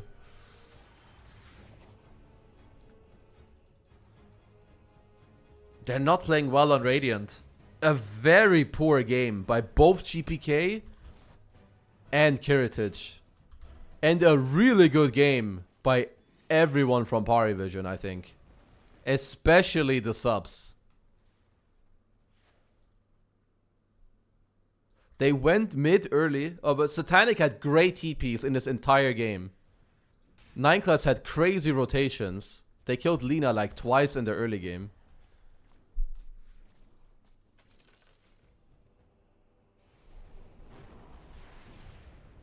Yeah, you can never stack. That's so strong because you can never stack. And on top of that, you always know where they are. They love playing in these groups. Just like Falcons, you play in 2+1, 2+2+1. Quite deep here, 9 class. Underlord has been very underwhelming, but I think they've been misplaying this. Because, oh my god, this curse. They're playing bad. Kind of like block pick. It can't be a block pick, it was full last pick in the game. Bad Boom are not playing well. This is not how... Underlord does not use his pit defensively. You look for a play and you pit on the guy.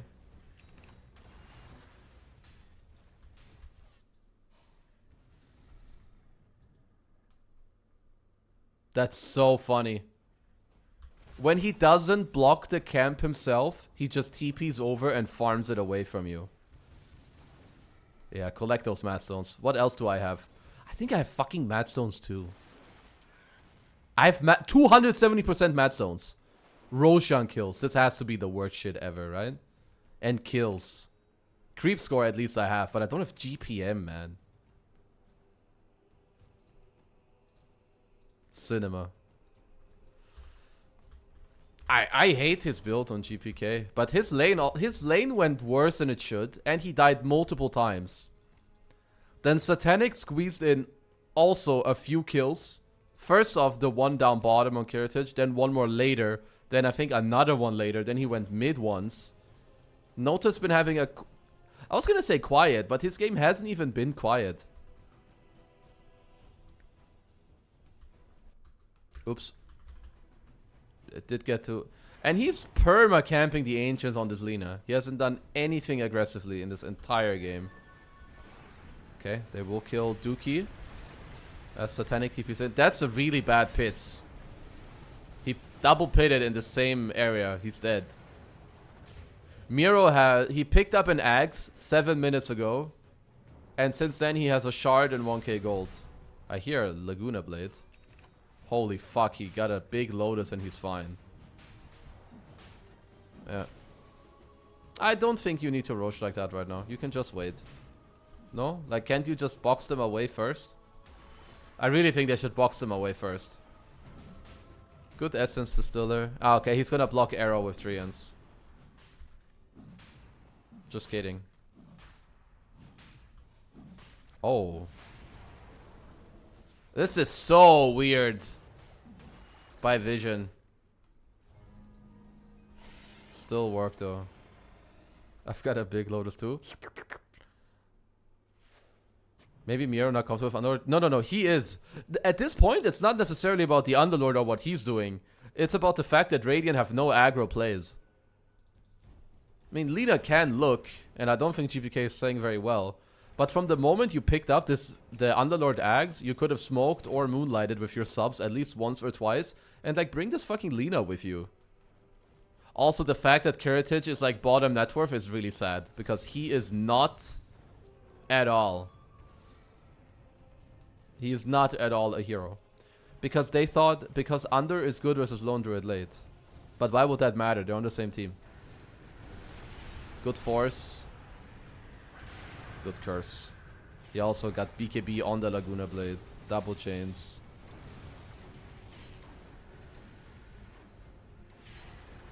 Wow. That's over. It's actually over. Okay, my predictions are good, so I'm happy. But with what I saw this series from Bedboom, I expected more from them.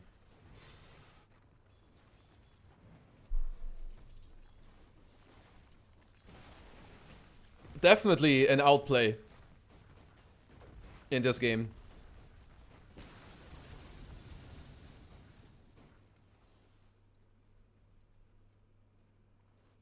Very, very, very crazy early rotations.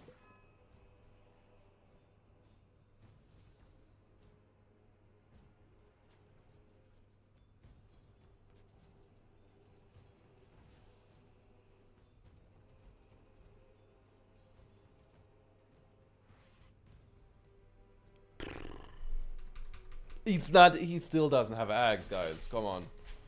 It's 26 minutes. This is like one of the latest Aghanim Scepters I've seen in this tournament. Look at this fat croissant, by the way. Did you notice they smoked and ganked every time after LD summoned a bear? I have not noticed yet. I will watch the replay for that. That's a good shout.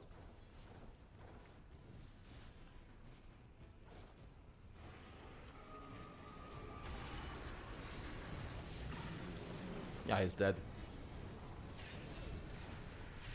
They did kill the bounty.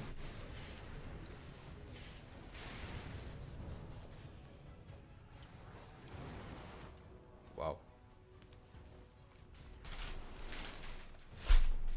Did no one cancel the remnant there? To bait the sleep?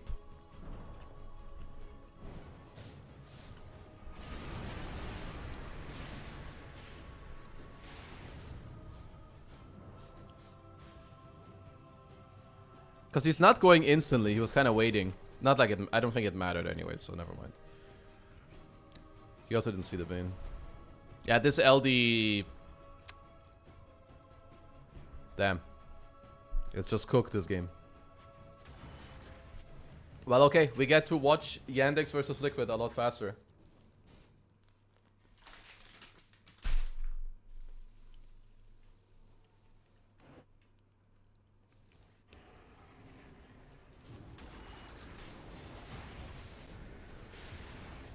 Wow.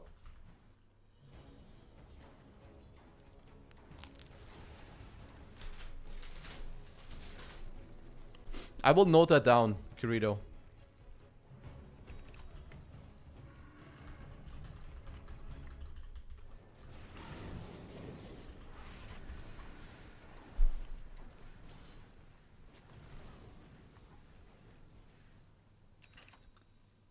Do you have some coffee to go with that? Sadly, no. I haven't had any coffee today. And I probably won't either, because in order to have coffee, I would have to leave the office I'm in right now. Dude, it's so good. It's so good. It's so fresh, and it's so big. That's what she said. It's so good. Wow, it's dataless. This game is over, dude.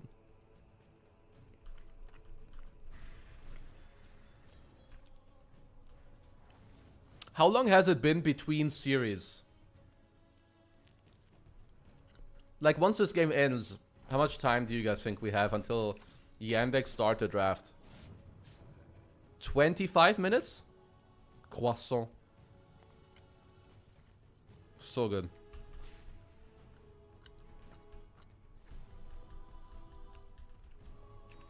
They're smoking.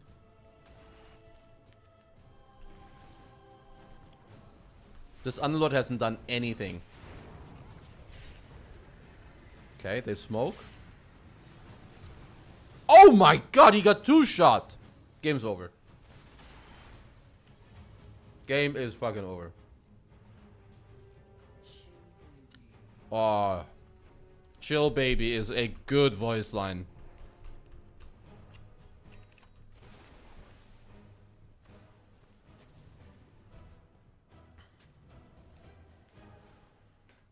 Oh man.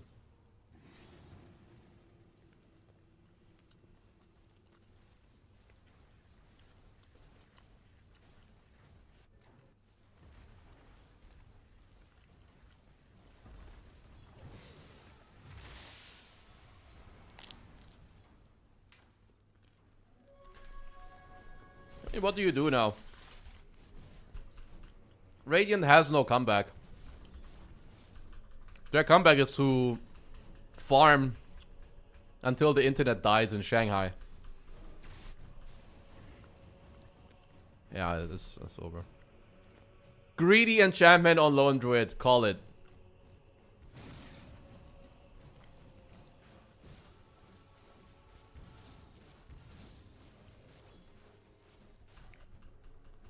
There's no way. There's no way this is good. Maybe, yeah, you're stuck in your base, but this also means that your bear is playing on... Yeah, they call it. Wow.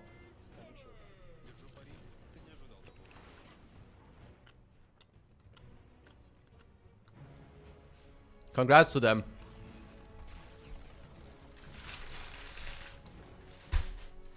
In Europe, that would actually be reasonable. Yeah. Miracle after finding out there's only upper bracket. Yeah. Oh, wow. I can't look at the main... I can't look at the main stream, right? Even not like a little bit. To like check out reactions or something. Or at least I can't show it, right? What is Gorg doing? Because basically, if Gorg does it, I will not do it. So that's a good indication.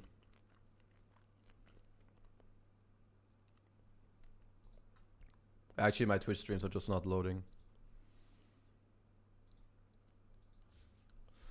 So what have we had today? We had Spirit and 1 win. I only saw like 15 minutes of this. Maybe we can look at that.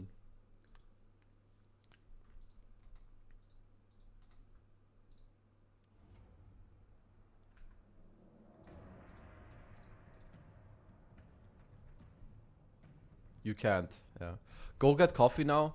I think I'll just stay around with you guys. Because the thing is also, I have to like go outside.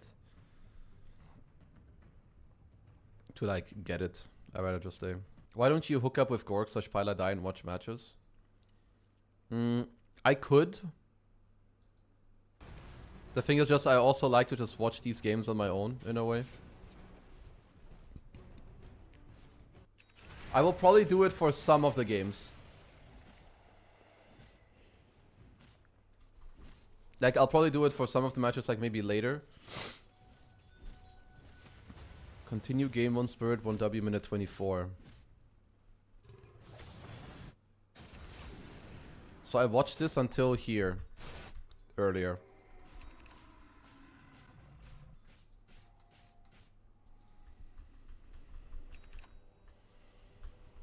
So they're up 25k gold.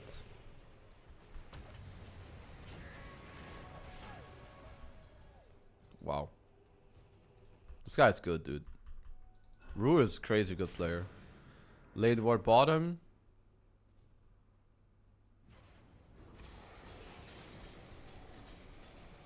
Because now you can Torm. Rue gets the shard.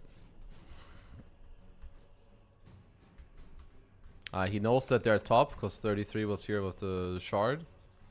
And they're already in the gate.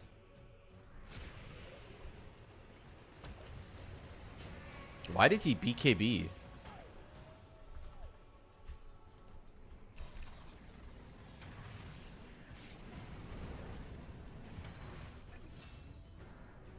Oh, BZ, I've got to kill and collapse. Nice.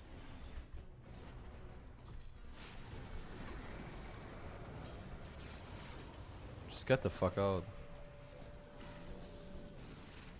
Huh.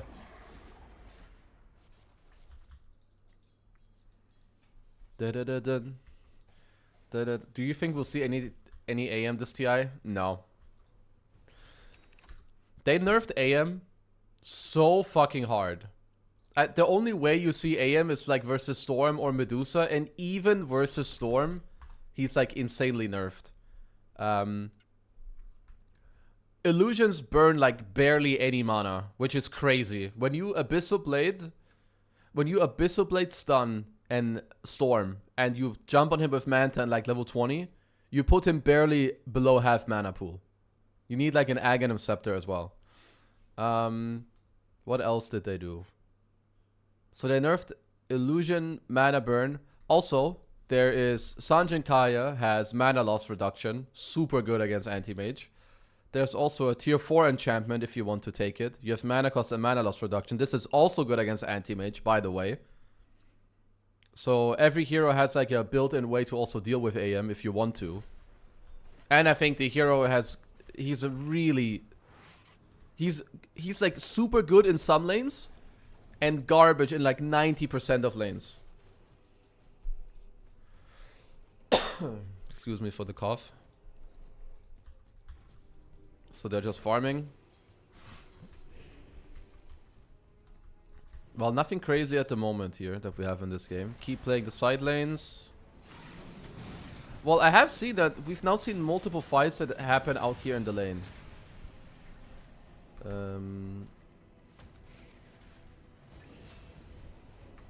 Spirit baiting you into their side of the map and then fighting you with gate plus side lane control in 24 to 27.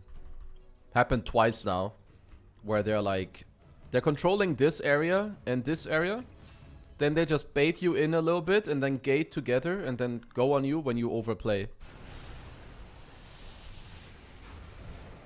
Wow, he died really fast.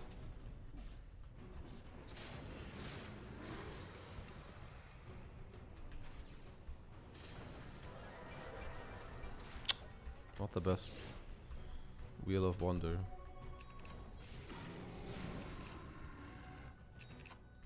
Keep spamming ult. Savage Roar radius over 55 attack speed.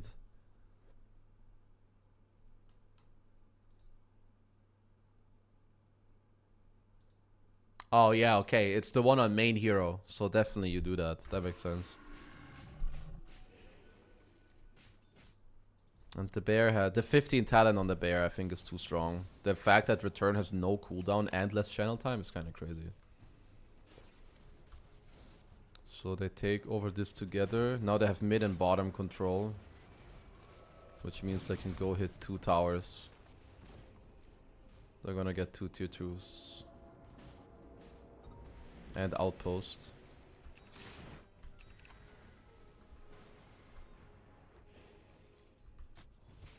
The Toro's hunting.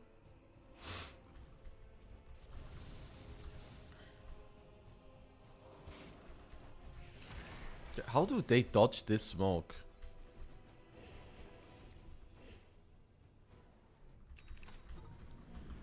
Okay. Very slow at the moment. Bear is just farming. They're waiting together. They're drawing on the map of how to go. Roach is alive and top.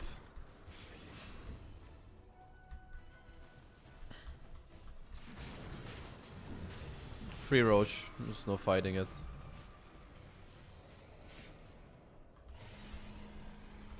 Essence is still such a nice item. You just blink, hit them with it. And then they have to like BKB TP because you see where they are.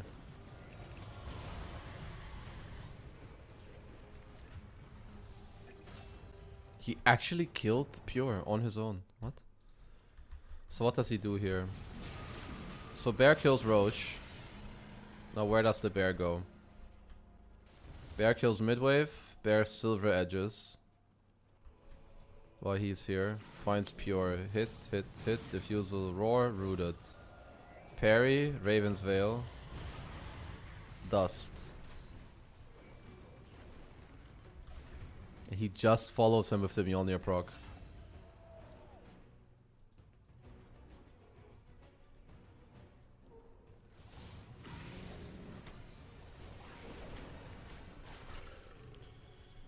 What the fuck?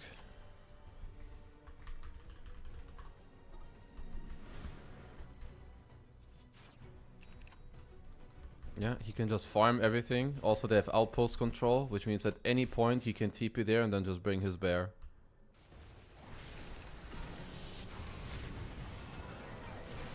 Where is he? That's his... They can't fight. He doesn't have bear. So he brings bear to him. Bear goes to base. Now he can bring bear to him again.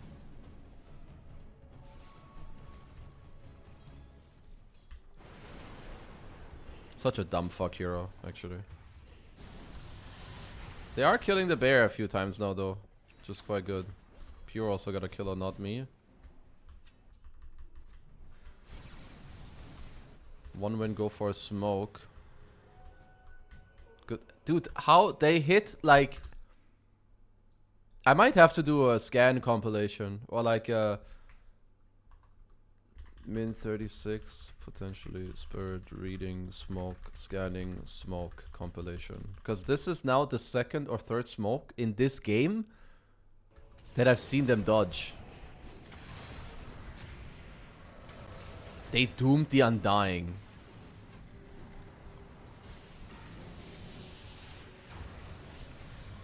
Okay, so they're all dead. Well, Pure actually getting some good kills.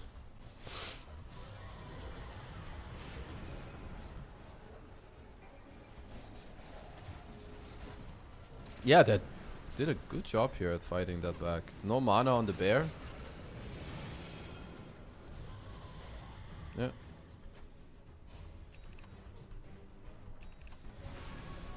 Push, push, push, push, push. One wing go through the gate. What does your Toro have? Buying butterfly? Mm-hmm. He has Basher. Can't TP out.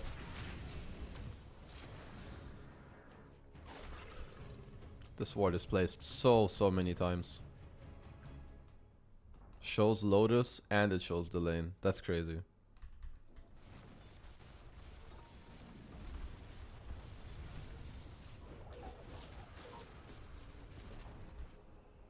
Okay.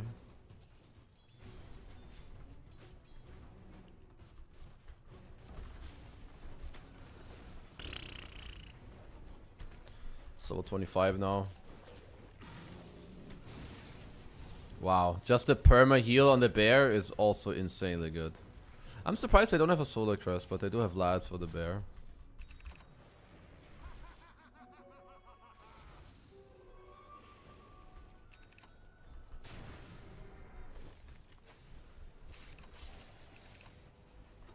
Push, push, push.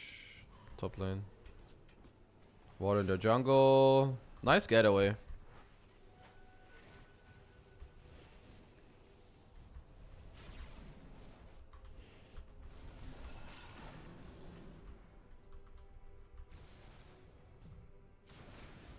Bear going to Yotoro. Okay, and look, they're smoked on dire side.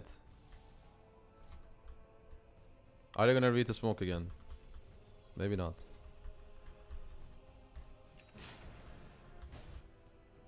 They're scouting Roche.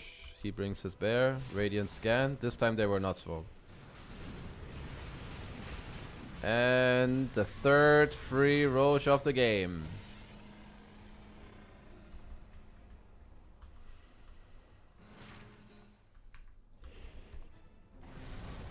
Push, push, push. Bear lives. Because somehow Bear can just run away. Yeah, yes, Disperser. Okay, how did this fight happen? This dire. So they're on the Bear. With 2 heroes. They don't quite kill it. Largo's really aggro mid. This is a good... That is a nice Wheel of Wonder. So they got Aegis. And they kill Not Me. That was well played by 1 win. Who do they lose? So maybe it's not well played. No, that was well played. They lose only White one. Okay, wait. Then they take this fight here. It's Dire's outpost. Oh, Ari picks up the... No, Gem dies. Man, Inferno Blade deals so much damage. Especially to Undying. So they buy... Oh my... Yeah, Pure just dies in like 1 second to the bear. Yeah, BZM is kind of cooking this fight though, because he has Catalyst.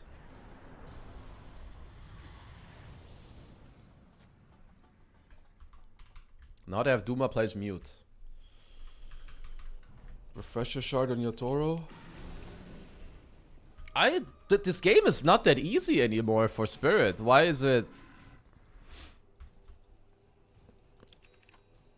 Invoker is a crazy good counter in late game to Lone Druid. I took double Crossvex extra actives. I guess Lone Druid's gonna Lone Druid. Ooh, I think they saw the smoke. No? They placed this obs.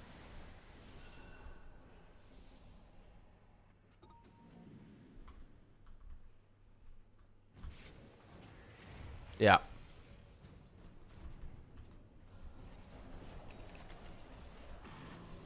Saw the smoke. Well, LD is not supposed to provide counterplay to Invoker, because Invoker is one of the best heroes against Lone Druid. You have 1800 spells, and Lone Druid generally has low duration BKB or no BKB.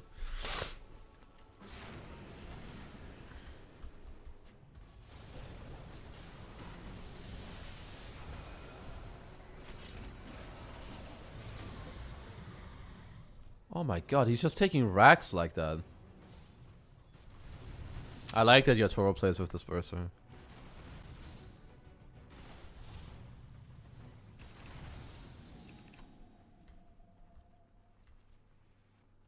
Yeah, this is the problem, that Dire can never really go and fight. Because if they do, this bear...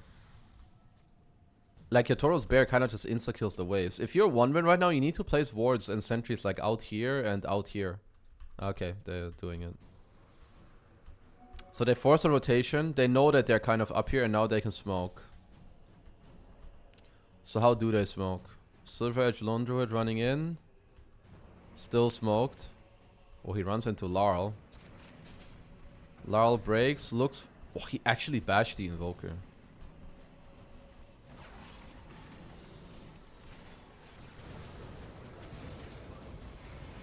He didn't Savage Roar. Ah, it's on cooldown. This is actually good for 1-win, isn't it? Yeah, that was a heavy overplay by Spirit.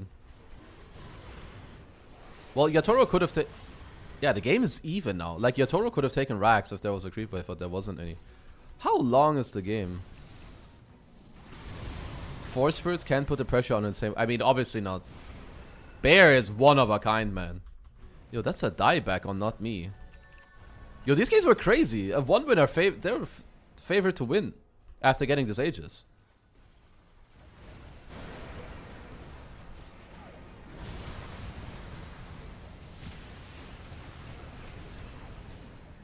What is that play? What is this play by 1 win? So they're super strong. They have 26 KheZ with level 28 Invoker who will permanently Alacrity the KheZ as well. So he can TP over. So they're using roll. Wow, he just lost his... Well, they did trade BKB. Ooh, that was a good pull out by Rue.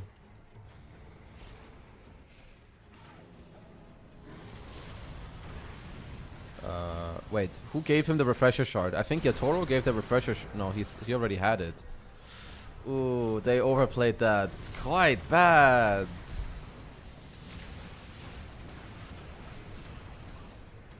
Crazy good roll, but... Shit. Ooh, that was awful by 1 win.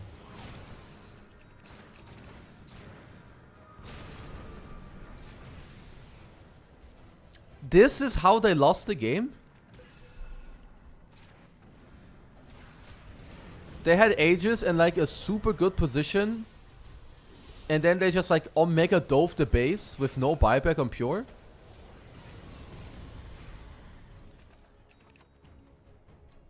So they lost mid-racks and top tier 3.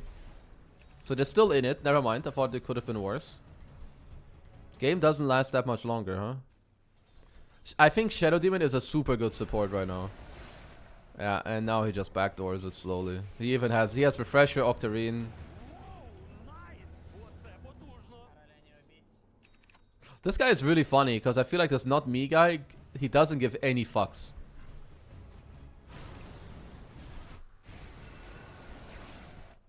It's funny here because look at this. He smokes himself. They know that it's too soon for a bear to like kill the racks, but then he can just do it. Not like it matters that much because the bear would have done it anyway.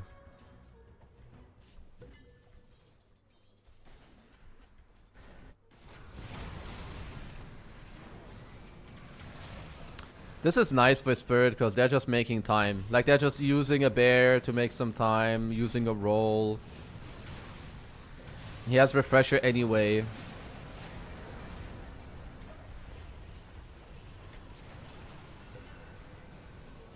Such good spell usage by Rue. This guy is very good on the Tusk. Beyond godlike, slowly chase you out. Still has Octarine Refresher if he needs it.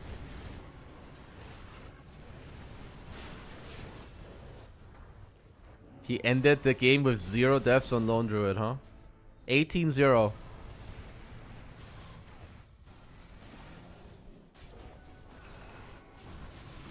Wow.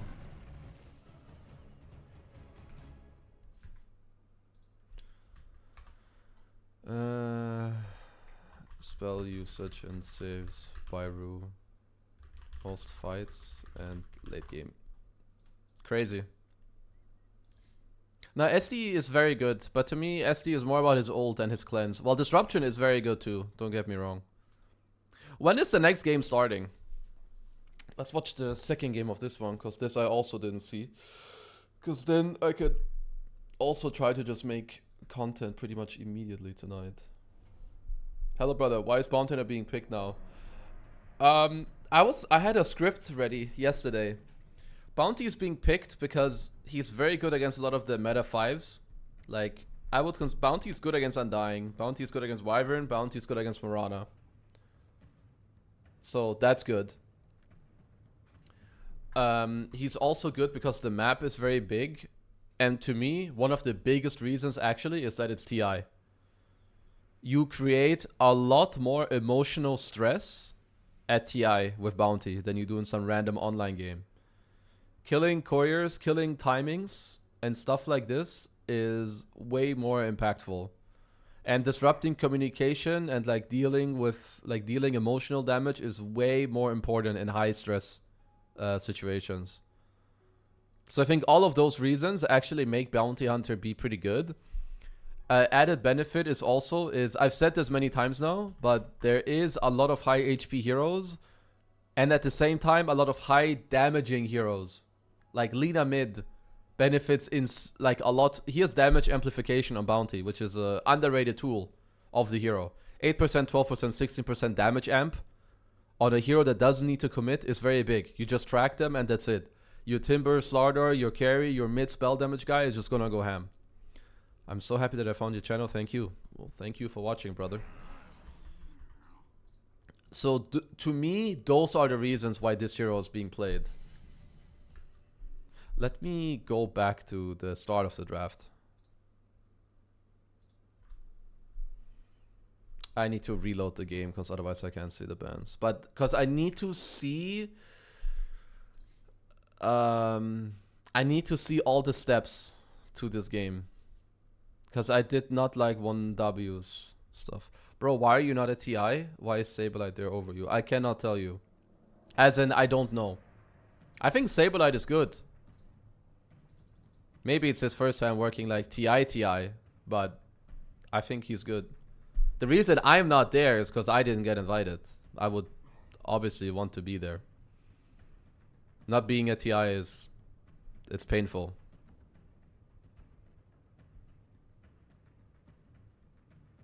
Like, I've been there as a player. I've been there as a coach. I've been there as a talent also last year. I did the grand finals even. But yeah, I don't know. It's just how it is sometimes.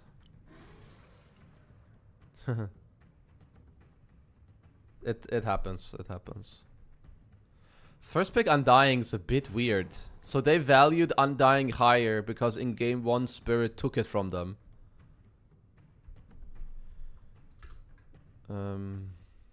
Let me see. How did 133... have they had Undying in a lot of the earlier matches and then like what Spirit did was kind of like stealing it, or was that not really it in game 1? Why do I need to sign?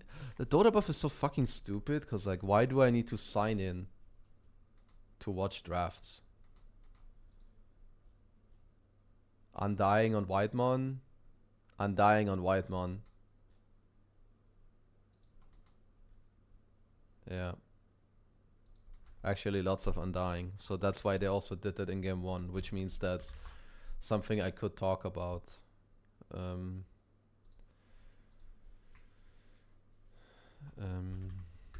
Many Undying games before Spirit take it in game 1 draft early.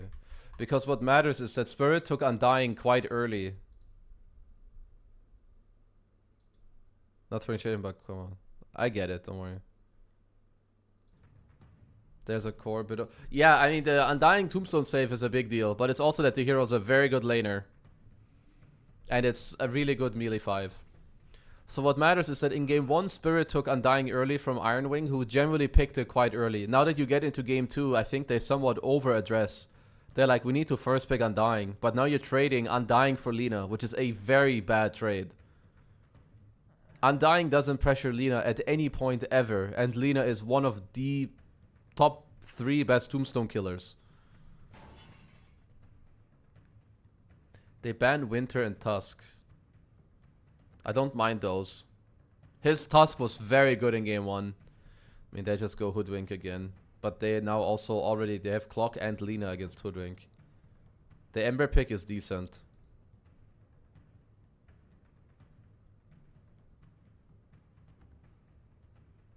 It's also good that they ban Largo and Earthspirit and Invoker even. Smart bans.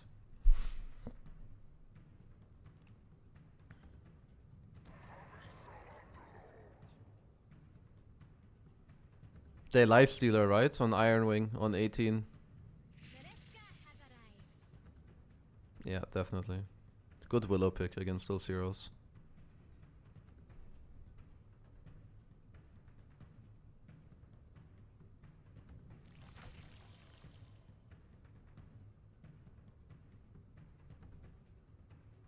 So you ban... is this the game they pick Doom again? On Ironwing?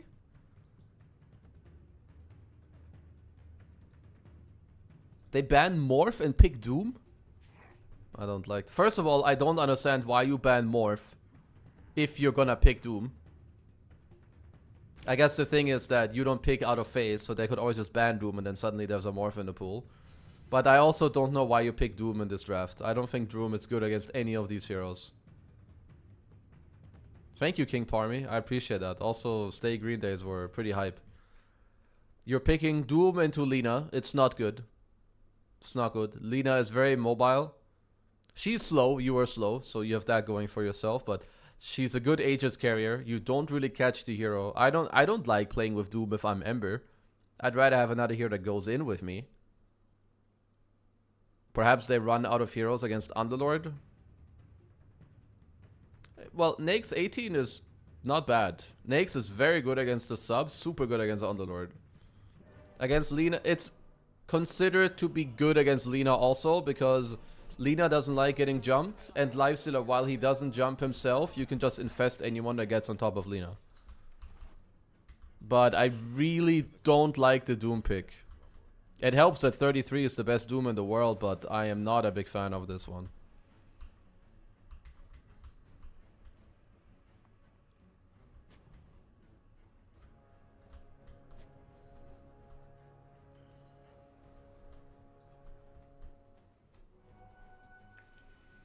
Oh, he also didn't ban Shadow Fiend against Yatoro in this game.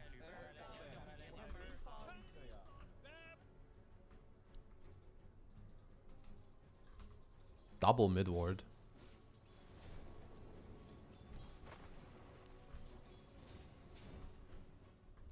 Man, Ember's level 1 is so good. It's good deny by BZM.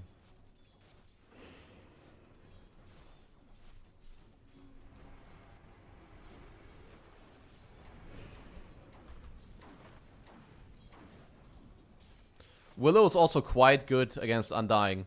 First of all, Undying can never really kill you, because you have Shadow Realm. You can click him all the time. You also have Roots. And on top of that, her innate is super nice. Like, she has 20% health and mana regen bonus. And when she's in... And it's 100% when she's in Shadow Realm. So... you permanently have high HP regen against a hero that's lowering your HP and your strength, which means your HP regen is even more useful.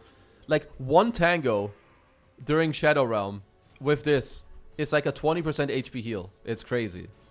Wow. Oh, that was awful by not me. I'm not gonna lie, that was a crazy misplay. But his hero is supposed to be ultra good in this lane.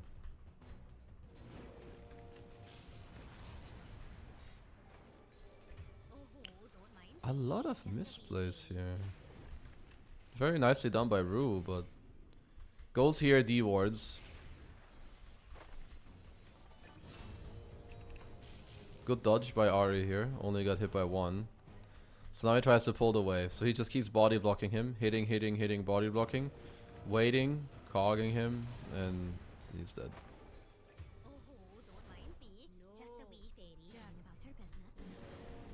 Has the game still not started? Wow. They must be talking a lot. I have been very impressed with Rue's gameplay. I honestly think I might do a video on Rue. Spirit versus 1. Game 2.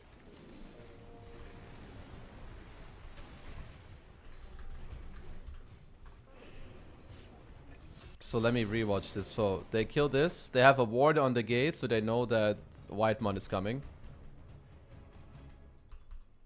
So because of this ward, they can like play to the right side.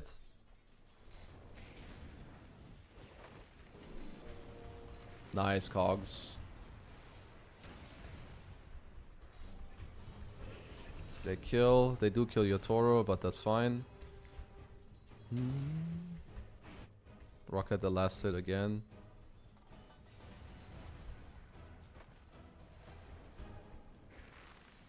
Ooh, bad brambles.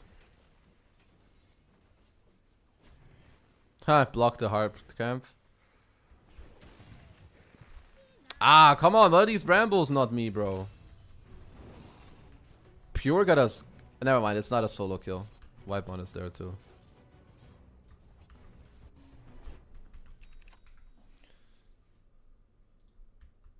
2 predictions saved. Yeah. Yeah.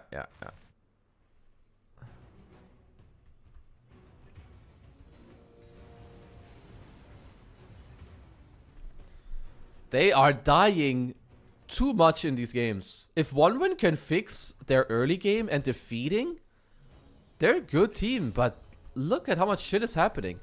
This guy, Ari is dying to not me. I think I saw that this morning. He uses his, look at this. Not me uses his courier. Well, it was maybe a bit random because the courier was coming to give him items, but now he's using it to give himself vision on Ari. So I can write that down.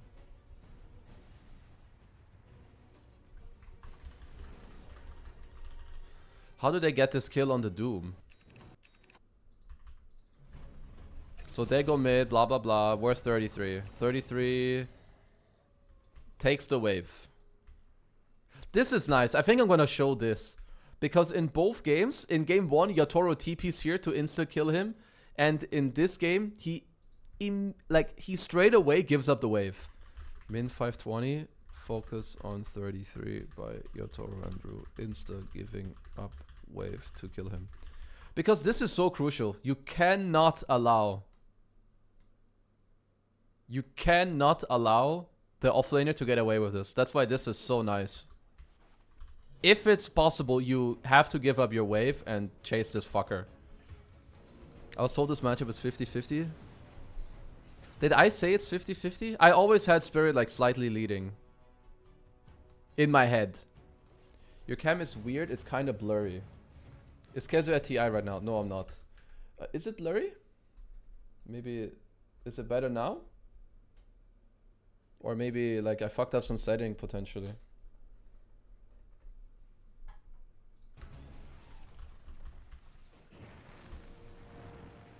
BZM does get this. Just a bit foggy, misty. Let me check that out. Maybe it's better now? Or now? I don't know. I'm like changing. I don't know if contrast is supposed to be. Ah, the contrast was on 80. Here, I think it's this. I think the contrast was a bit weird, wasn't it?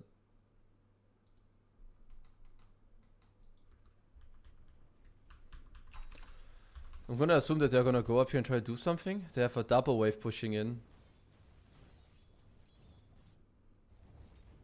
Laurel is 6. Also, why did GPK skill so weirdly earlier? GPK went 1-1-3. Isn't this the build against Ember?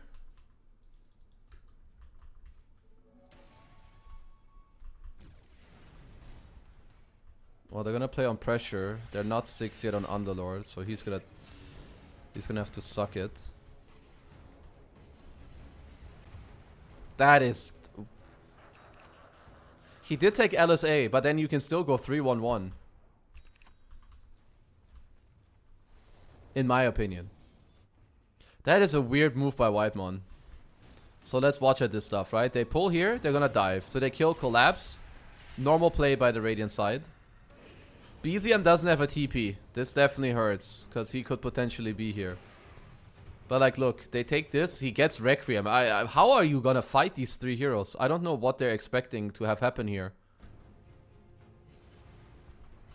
The Whitemon just eats 3 raises in a row. And feeds a tombstone.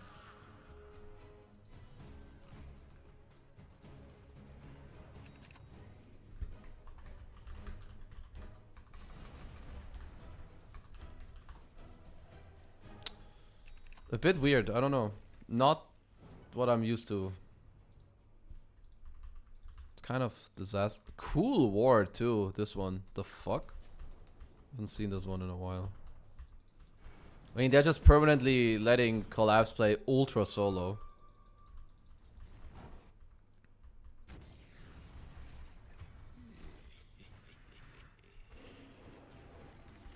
They killed BZM. Did the game start now? Still no. Oh my goodness.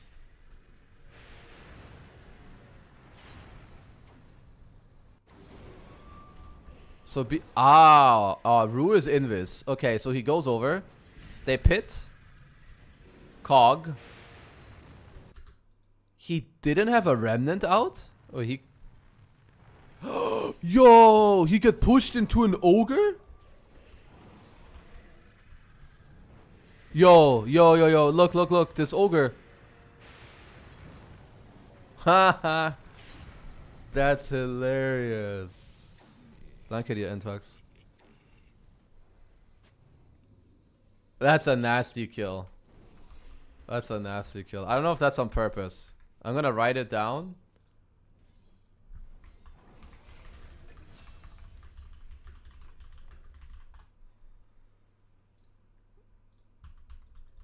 So what's happening? Farm.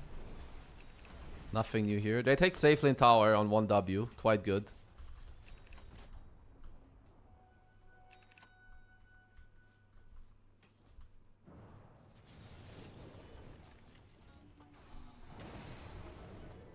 Rune is gonna be DD room for Laurel. Farm. Lane ward, nothing.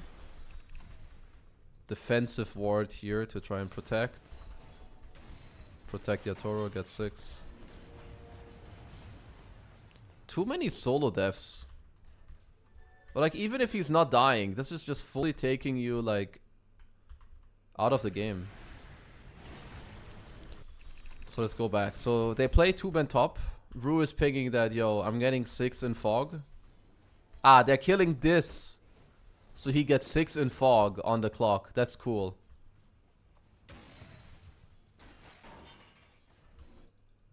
So they're attacking bottom. Trying to.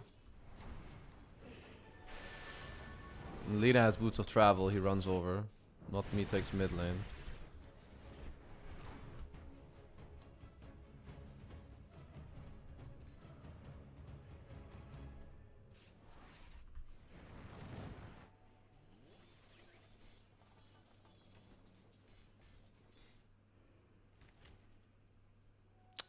Now that they have 6, they combine heroes again.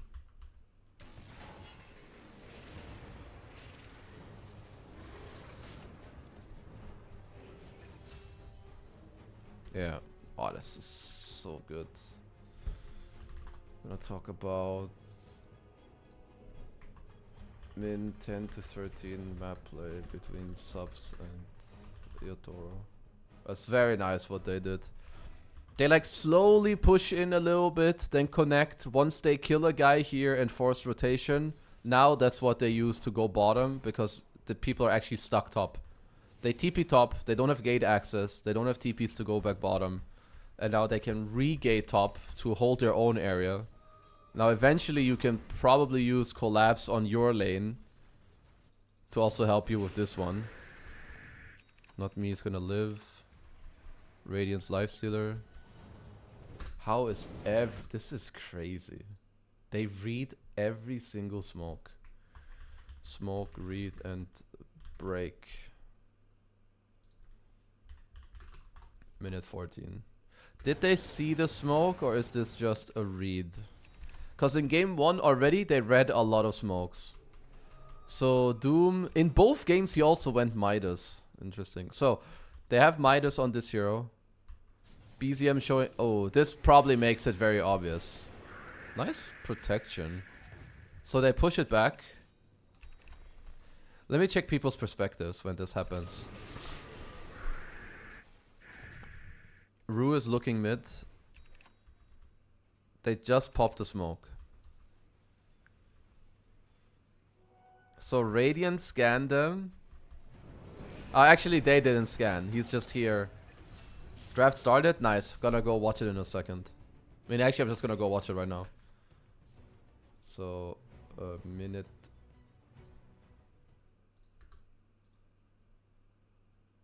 Min 14 smoke, read and break. This. Delete.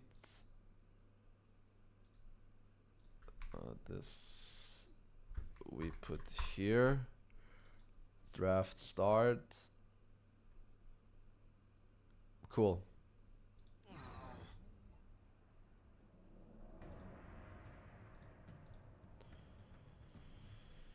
Oh, wow. Nature's Prophet, Io. Ooh, okay. Wow. Yeah, team fighting is gonna be very important. Oh no. Largo Io. Dude, I really hope we get to see some anti-healing eventually. Okay, what do you do here if you're Liquid? You're gonna play Nature's Carry. I don't think you're gonna play it support. I don't know if AA is ever playable. It seems like it's not really playable. I want to see AA, guys. I did talk about it, but apparently we're not seeing it.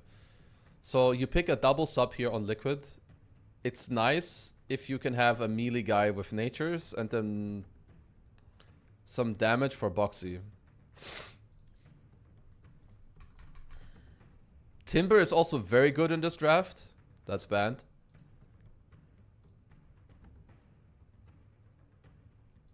It's a very good Doom game. AA, Doom. Not together, but one of them I would kind of like.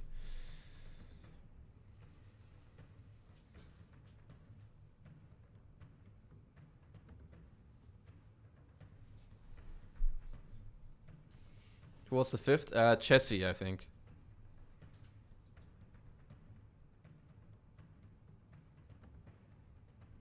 Vessel heroes are also good. They just go Marana Tusk. That's very normie. Very, very normie. Marana Natures is a good lane. It gives you map play. Saxa is gonna pick Bounty Hunt. Oh, they banned Bounty. Good ban. It's a good Dark Willow game. It's always a good Hoodwink game. So you need...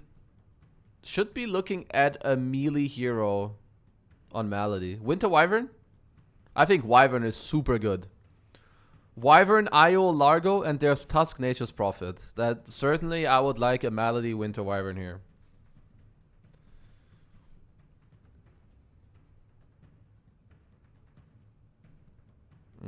What else? Is there melee I'm forgetting?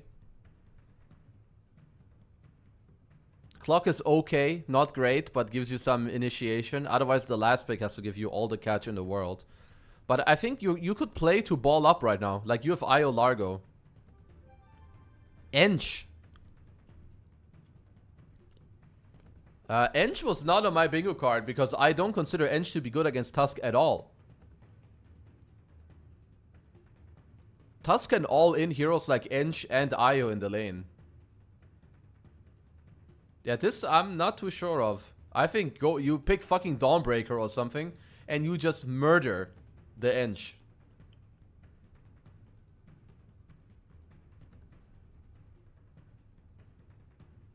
I mean, maybe yeah, but then you're playing for an Axe on the post 5. I don't know. Well, let's let them cook and see. It could also be Hoodwink 5 and you send Ench into the tree end lane. I could see Dawnbreaker.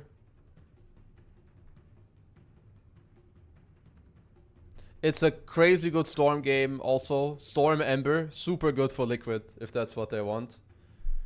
But you could leave mid for last pick.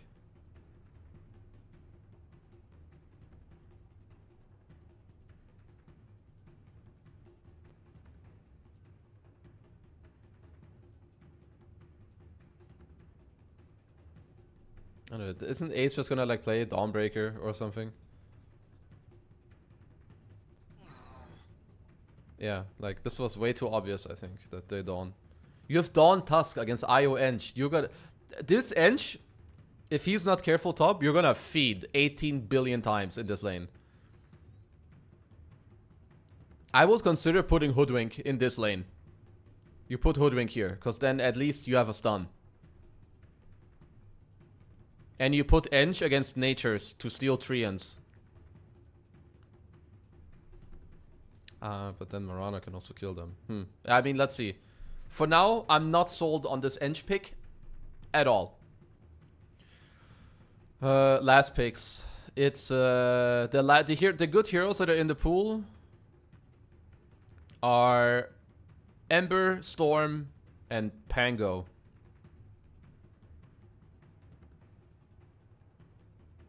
Monkey King also for Yandex can be quite good.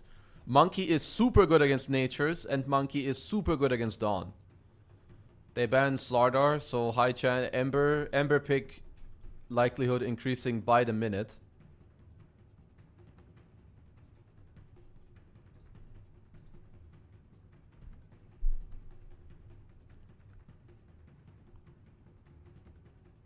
Pocket's good, but it's blind.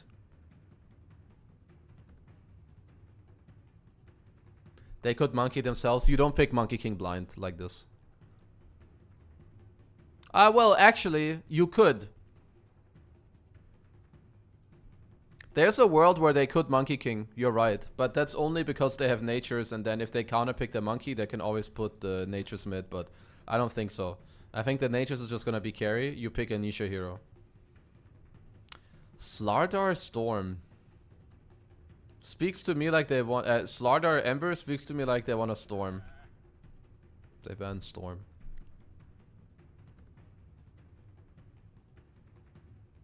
I feel like Void Spirit is low damage, so Pango? But then if you Pango, they Monkey King, and I'm not sure you're happy. Because then this ban should have been something else than Ember if this is Pango. If this is Pango, this should have been Monkey King. So what are we missing for Nisha? I mean, they don't have time. Can't call it, but I'm gonna go with Pango. Tiny. Is that just to like flex in between? Is it a Nature's mid? Or is it just... It's just Tiny mid, yeah?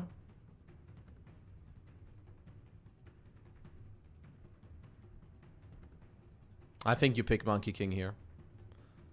And you just let Io Largo play together. You don't need a Croak of Genius Enjoyer, because you can just Monkey King. Mirana carry is unplayable. You don't play Mirana carry. It's probably playable with Specialist Array, but I don't think it's good. Monkey is not that good in Tiny, is it? It's quite good. But the thing is also, when you play against Dawn, you prefer to have... You want one of two heroes. You want heroes that when Dawn ultis in, there's like a whole bunch of shit, so Monkey King would do that. But it's also nice if you have Ember, Storm, Void Spirit, like mobile heroes, or Queen of Pain even. It's a very good co-op game. I'm not sure about this Tiny. They must know something I don't. Monkey is Necro in the pool? Yo, pick Necro, hello? Necro.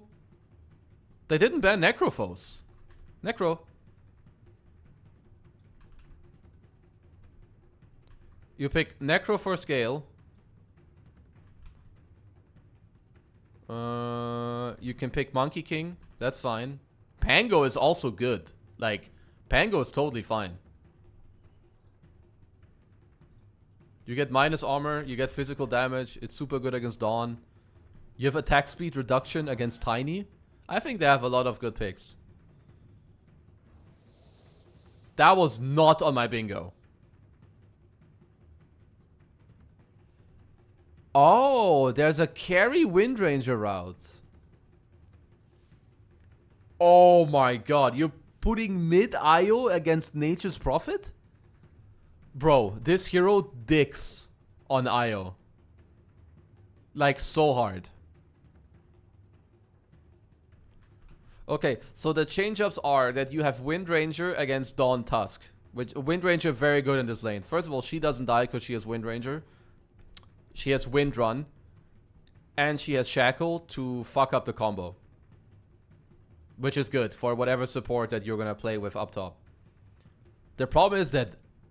And I like that you put Hoodwink up top. And not the Inch.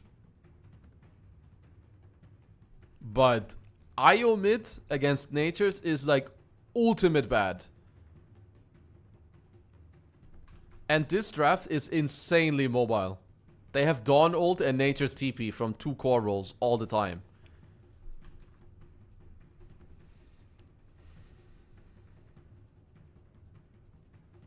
I prefer Liquid on this one. Watson plays a very good IO. He played it in the group stage.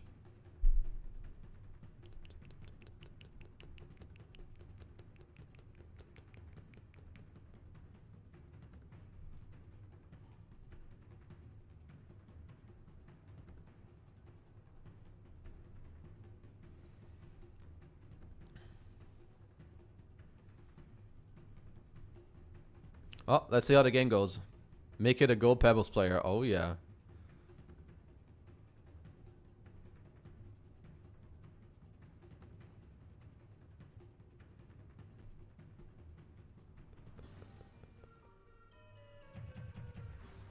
Oh, my predictions for EWC. Upcoming. Do I have everything? No, G2. This is fair. Let's do this. Boom. Chat, is Nyx a pro? He was like, I think Nyx was like a tier 2 pro. Thank you, KheZu. What about the heroes makes you say that about the mid matchup? Like, what about Io versus Nature's makes me say that Nature should fucking destroy Io? Is that, first of all, Io is very bad at CSing, okay? Io has low CS and like no splash of damage. It's just the balls. Which means at the same time, you're not good at last hitting and you are not good at killing treants. Nature's Prophet basically auto wins any lane against heroes that don't deal with treants or don't have high base damage, which Io is neither of. So I don't see how Watson doesn't get fucked in the mid lane. Not only that, but they have very good catching. So Yandex need to do well in their side lanes so that they have space to help CJ mid lane or to make space for him by attacking side lanes themselves. But yes, I would favor Liquid's draft like 60-40 in this game. But let's see how it goes.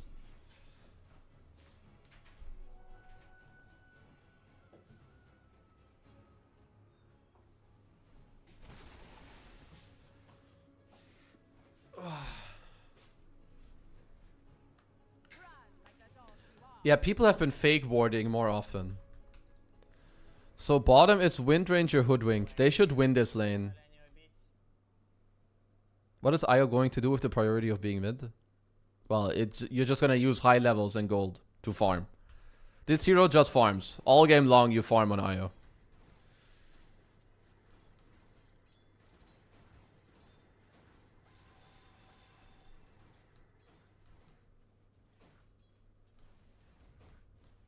Well, CJ is doing way better on the first wave already than I thought. Nisha already missing like 2 CS for free. Missing that deny.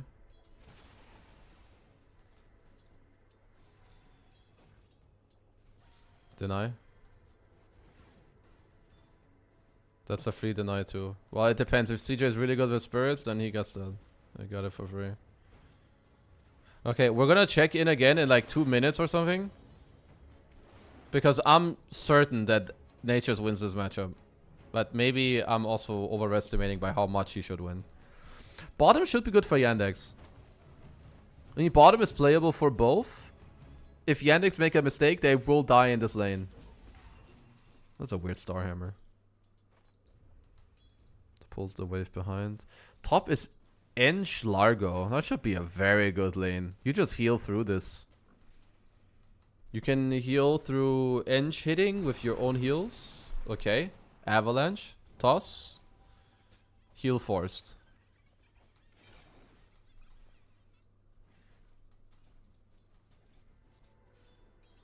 That's annoying for Io. He had to take the water rune without refilling. Nisha is not denying a lot of creeps. It's got 4, I guess. Well, 5 now, but that's her own 3 and deny.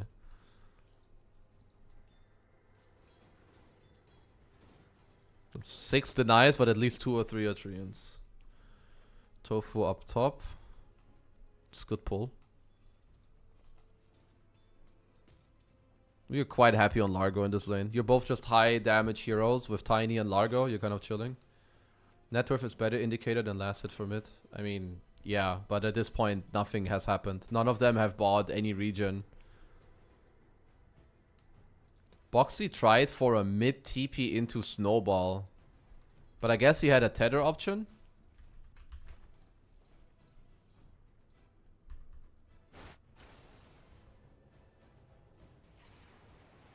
Yeah.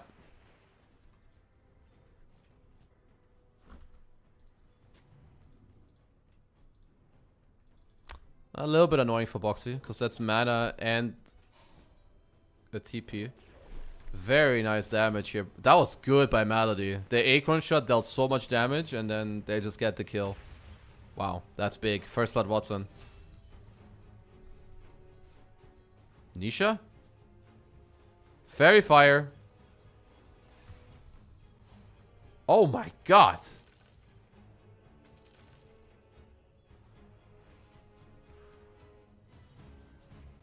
He did kill him, but he also has to just run back to base now when he respawns. I mean, he has to run back to the mid lane now. And he doesn't have boots. He will get nice last hits with the Treants, which is nice. That was a very crazy kill. Can you stop playing Eng 4? Tell crit and Saxo. Ah, good kill by Boxy. It's good rotation.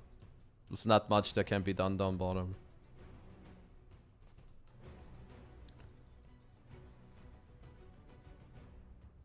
Just gonna jungle the easy camp? I guess so. You have no lane control, so you just kill easy camp.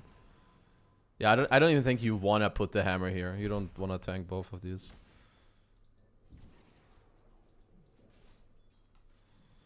Gating back bottom, sentrying.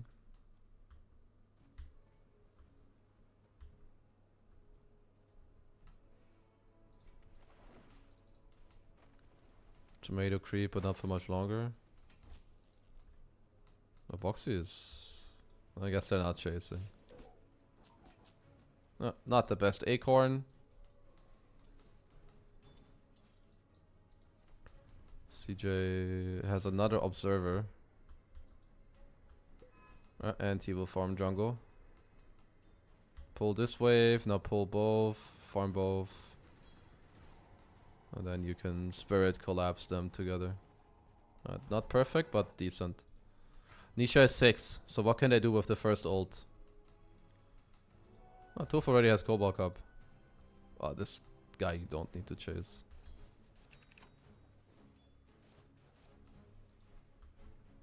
He's looking, but that's annoying for him. There's no big camp creep. So now he's just a random inch. Bottom lane Ace. I mean, Ace and 33 are just like very similar players. They just want to play safe, get full net worth, get full gold. So Nisha is 6, but this guy is full HP, no pressure. This is a bit annoying now. If you're mid-natures, they have no pressure on side lanes.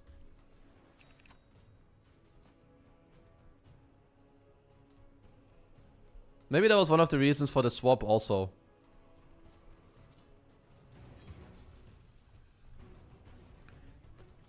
Because, like, it's not easy to kill this Largo, but it's also not that easy right now to kill the Wind Ranger. So you need to do it with, like, a bigger move. You could wait for Dawn 6 and then go for, like, an Ultra Collapse in the top lane. Nice Avatos. Yeah, so actually there is a lot of pressure. DM just nearly died to that. That was a hilarious block grenade. So, okay, next Nature's ult can probably try to go top. They're gonna play for the Wisdom Shrine.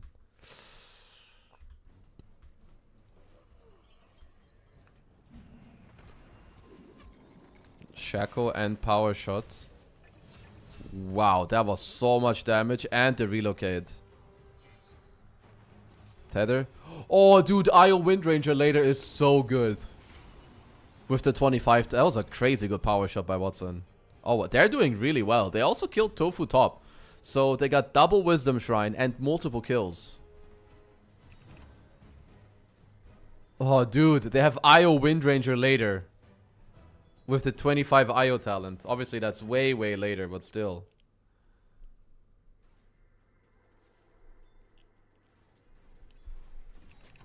Yeah, this ward has been placed. This is a new game. This is live right now. Also, we need Bob. I didn't bring Bob earlier. Sorry, guys. One sec. Let me bring Bobby.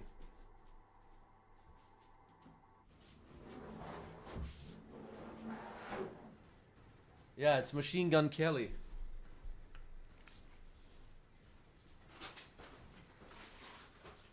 Machine Gun Kelly Io. And I got my sandwich. This is nice. Yeah, he's called Bob.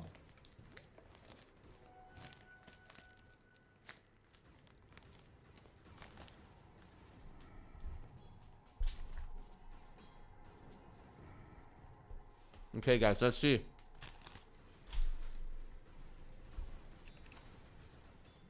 Yeah, Io just farming, because that's what Io does.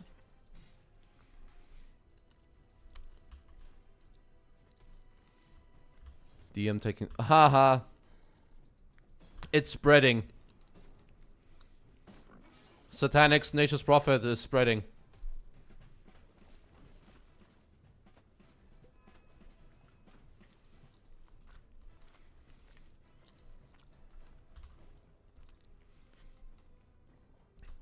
Okay, they have Nature's ult. They have Dawn ult.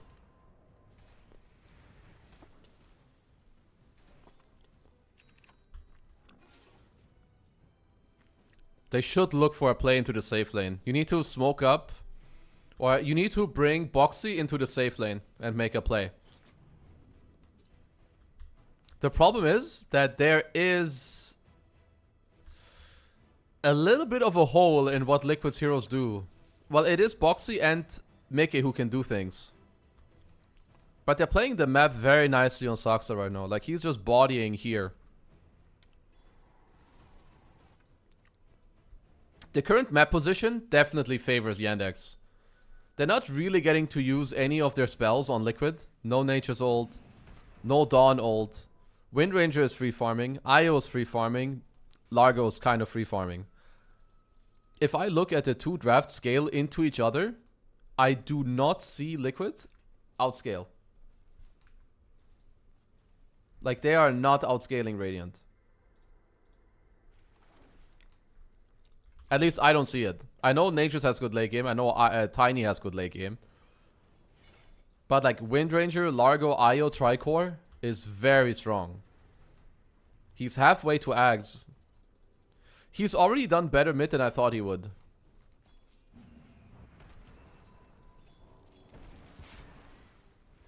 Really close on that power shot, also hitting nicely.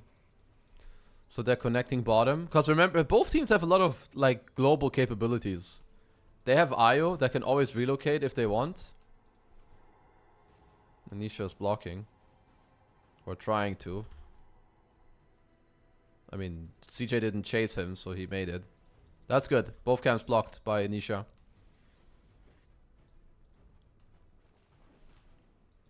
DM missed the stack on his own camp, it looks like. Yeah, so they're just starting to use Prophet ult to push some ways. Very good move by Yandex to kill this tower. When you play against Dawn, it's very nice if you can aggress the Dawnbreaker's tower like this.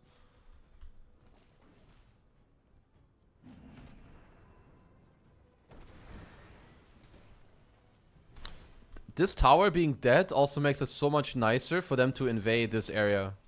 I don't know why Watson didn't decide to just walk in here. After they killed this tower, they all just backed off. Melody is the only one playing here. But like, Saksa backed off and Watson backed off. They would have pushed away Ace from here. They would have stolen his double stack here. And they could now farm this ancient camp. They're going there now, but it's like 1 minute late. Watson, yo, bro.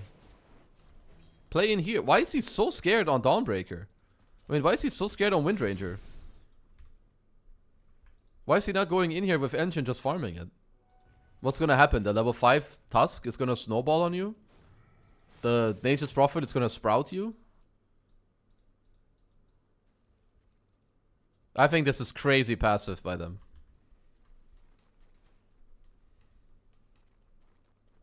You're Pioneer of the mid Nature's Prophet? Let's fucking go.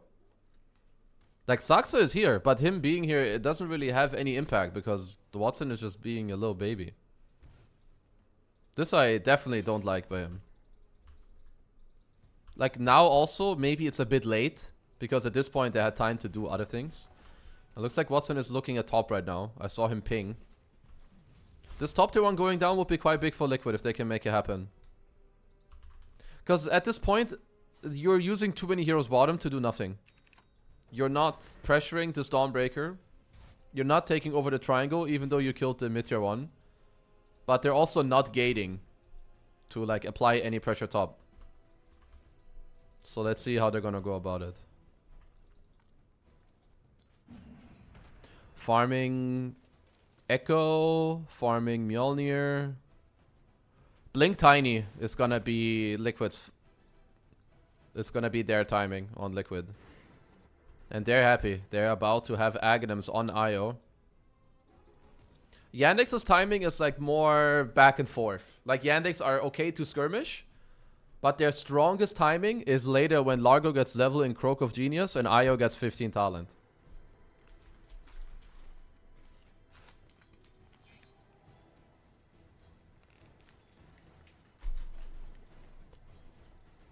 Have you not seen any IO core games at this TI? It's very strong.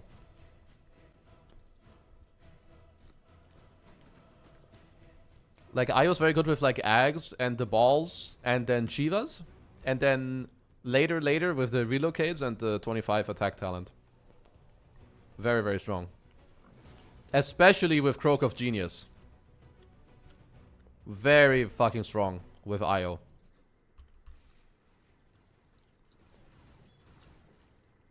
What's its win rate? No idea.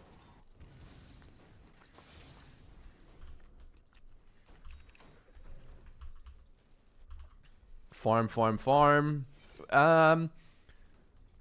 how do we find out? You go to Dota buff. This game, compared to the other ones we've played today, the other ones we've watched today, very slow. Very slow.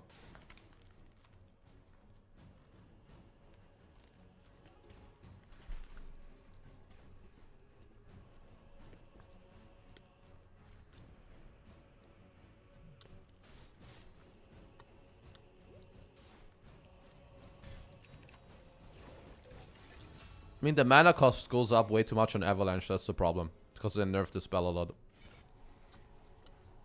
Good move. They go mid.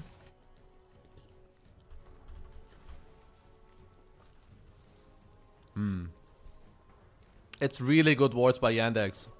This one. And this one. And now they catch with Essence Distiller. It's a ham and cheese baguette.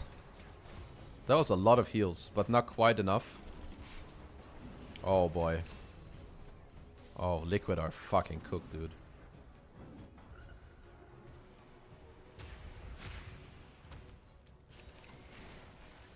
Oh! Oh, that was a sexy power shot and a sexy turn play from Mickey as well.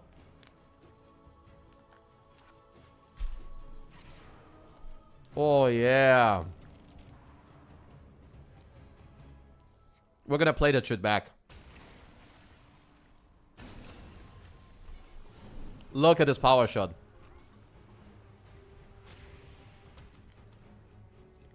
Yeah. Oh, that's good. That's a clean one. And that was a clean one by Mickey too. We're gonna return that and then look at the Mickey jump. Yeah. That is a good play by Mickey too. Okay, got a game on our hands.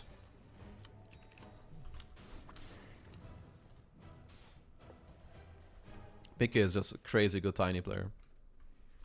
Mickey was already a tiny player 10 years ago. Literally. He was a sick Pebbles in Han. What's Malady doing down here? He's just gonna keep killing the wave, huh? He has Essence Distiller going Solar Crest next. It's quite... They lack damage. Or like the damage output on the Dire side is not that high. They have like one round of spells. They have Blink Avatos and like Blink Tag Team hit people. But that's kind of it. They're very low on team fight. But they're up 3k gold. DM's net worth is very bad. And so is Saxa's. I guess he's been using a lot of time to like break smokes, take some towers. Okay, smoke on smoke action currently. Still have this ward down bottom. They're smoked onto mid with Mickey. So you can kind of understand that They're like coming from the left side.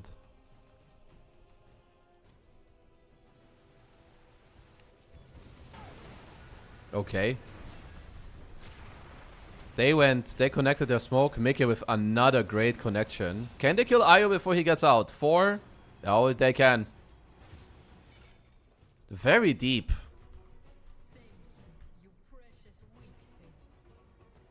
I don't like what DM is doing.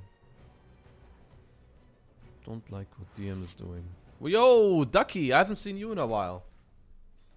Yeah, the Bounty Hunter was banned this game. Definitely would have picked it.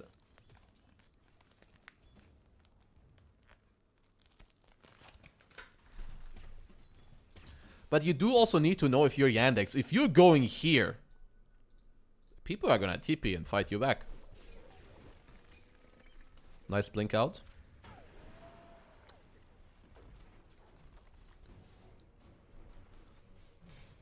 If Yandex loses this game, how important is Tusk, BKB, Pierce? Is it something to consider for itemization? Like for who? You mean if you're against him?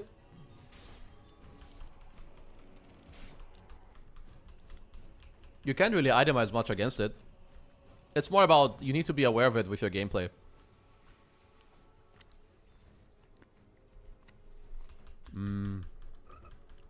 Yeah, I was gonna talk about Liquid. I think Tofu has had a good transition to post 5. But Mirana fits him very well, because Mirana doesn't really play like a traditional post 5. Mirana farms a lot and can play on her own a lot as well. So I think Mirana is an important hero for Liquid. It was already an important hero like a month ago in the online tournament.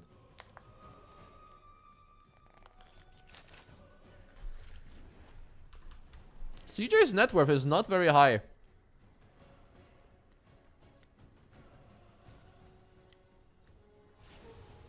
I think this hero farms too slow. Without Dominator, you have no movement speed.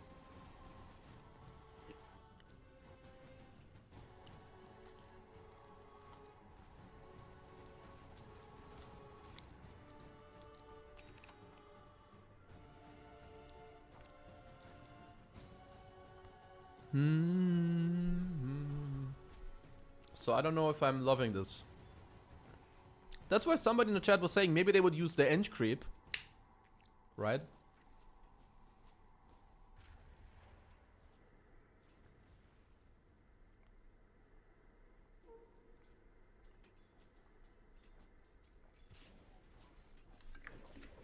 So the thing is, I haven't played enough IO to know myself.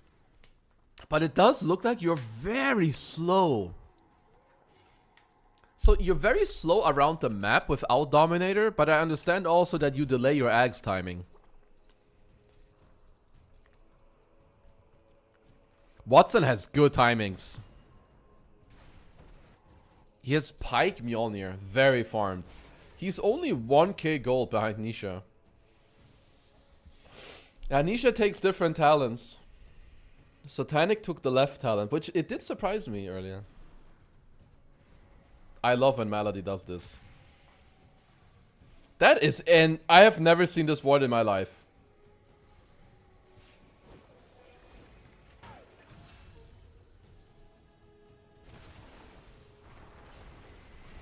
I have never seen this ward in my life. That is so cool.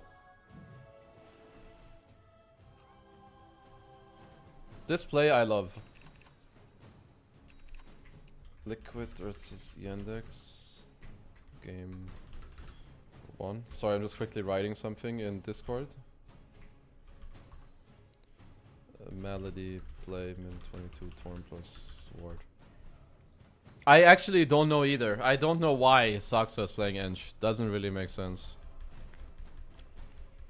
We've paired up with Largo. No, you buy Dominator into Ags. It's also, I think, what other IOs have done. I would assume. You're just very low move speed. I don't know, it's weird.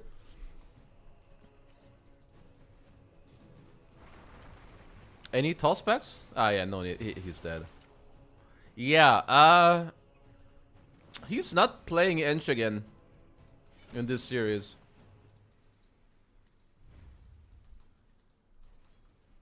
I think if Saksa was any hero, they would be destroying the map. That's a weird death by Tofu at the enemy tier 2 to no stuns. Like, how did he die? He just got ran down, I guess, because... Wait, mid lane? Oh, good lick by DM. Still not enough, though. Oh, the last hit killed him. Sprout? Power shot. Still has Wind Run. Looking at Mickey. Harpoon. Melody. Power shot. Harpoon in how long? 6. Yeah, actually dead. Well played. Good licks. There was a good power shot earlier by Watson also that I can write down. Power shot in mid tier 2 fight by Watson. Ha, ha, ha, ha, ha.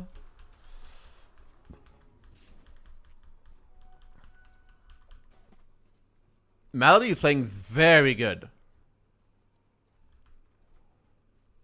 Might be MVP. Watson and Melody are MVP. Watson, Melody, Mickey are MVPs of the lobby. I love you. Thank you. I am Booga.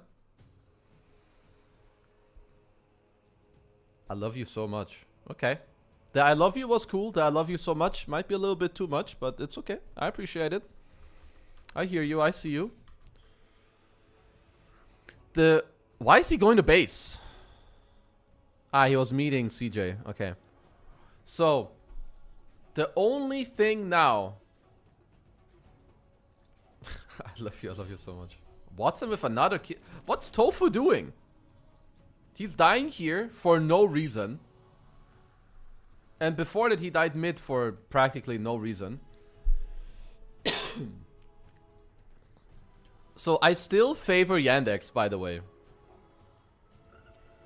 Because the thing is, with IO Largo, honestly, these heroes only now are kind of coming online. Like, Largo is not a real hero. Before he has 4 levels in Croak and his 15 talent. IO is not really a crazy hero before IO has like 2-3 items, Croak and the 15 talent. And when tier 4 items come out with Conjurer's Catalyst, that's when these heroes really ramp up. Nisha has a MKB though. I'm liking his item build. I actually think it's perfect. I'm a big fan that he didn't turn this into a pike to be like, oh, I'm against Wind Ranger. You can fuck a Wind Ranger if you just have an early MKB, which he does. And they're using this for smoke timing, which I do like. I mean, what are good overall items. I would have also been a big fan if Tofu went for a Force Staff. I think Force against Radiant heroes are crazy. They have no stuns, no lockdown. They have to play on Bushwhack or fucking Little Friends. So Force is super good. Would not be opposed to them buying that later. This ward is gonna start getting dewarded. That's a great jump with a really good Dawn ult. That's a double. Watson has to ult and pike. Has to run away. Oh, yeah. They're killing everyone. Mickey MVP, I think, for Dire. Absolutely crazy tiny performance. Sick plays in the lane. Gets his Blink Dagger. Gets people killed here. Gets people killed there. Always great turnaround. Starts every fight for his team. That's Aegis for Nisha, I'm gonna assume.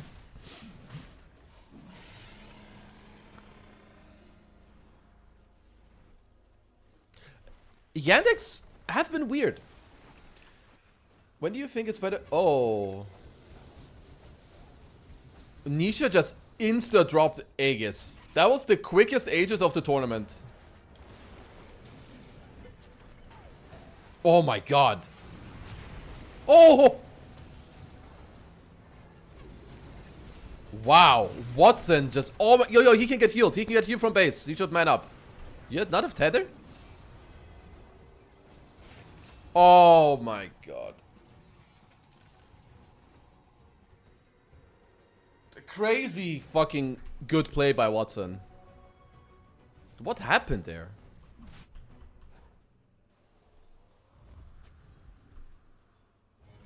That is so fucking funny. They were smoking to go fight. And he just TP straight on the mid tower.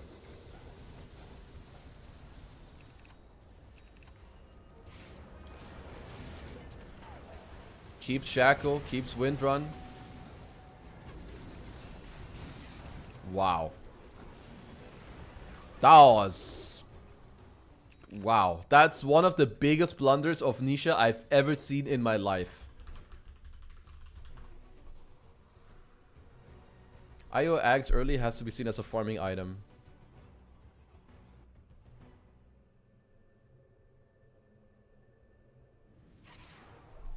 Axe does more damage because you can explode your spirits, no? But you're right. It's generally a farming item. But it's also your teamfight item in a way. I guess mainly it is your scaling item.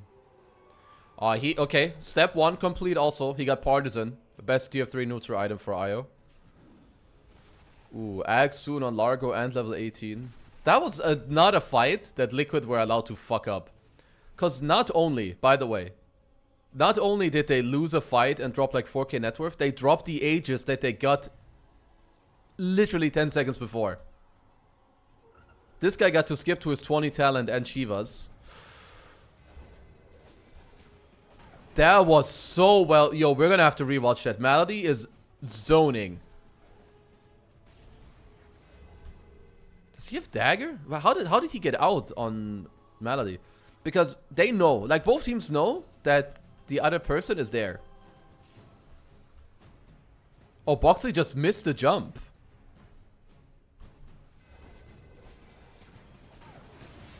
I thought he blinked out. He just missed the jump because he's glimmered. He didn't have dust in his inventory. Oh, God. I mean, Saxa overtook both supports too now. He had nothing. Tofu had like 3 super bad deaths. And then Nisha like Omega choked. Also the fact that he's just not sending any Treants at this is kind of embarrassing.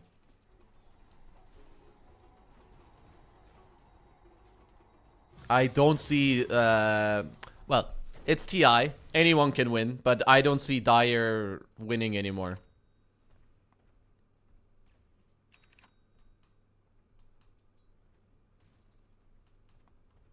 How are my fantasy points doing? I'll check it out in a moment.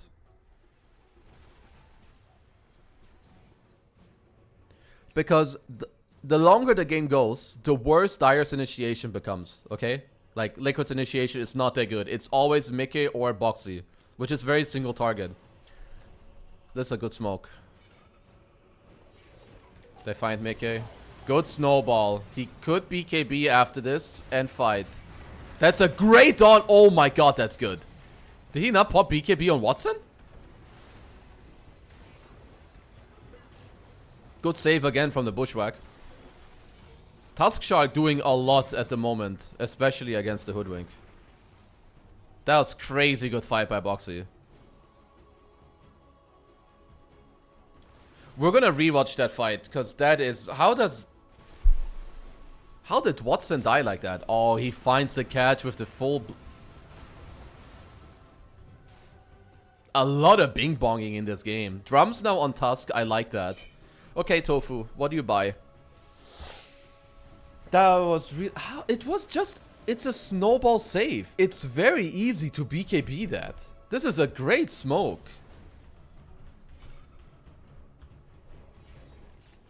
So they go on Tiny. Great snowball save.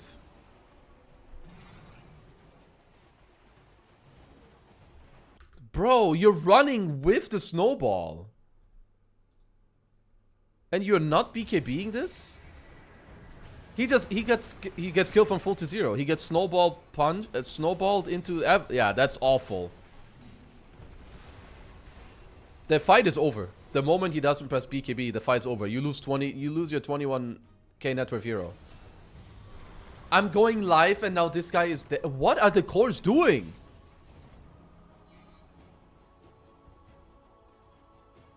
What the fuck is happening? So, they win the entire fight. They're up 6k gold. 20 seconds, 30 seconds. Okay, glyph used. Toss back on Ench. Into punch. Into snowball back. But he lives because he's Ench. And because they have Io. And he has Glimmer and Solar Crest. And then Nisha tries to TP out and he doesn't... Oh my... So what now? So now, yeah...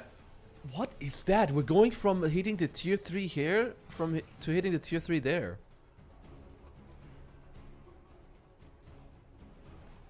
My predictions.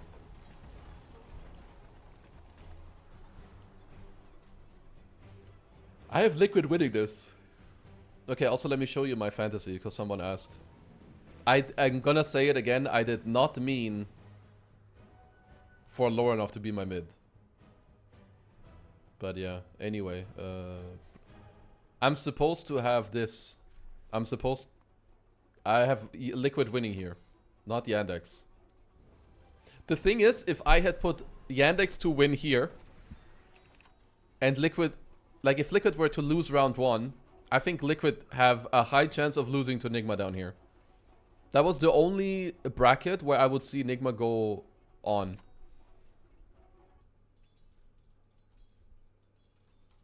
Heart on Io.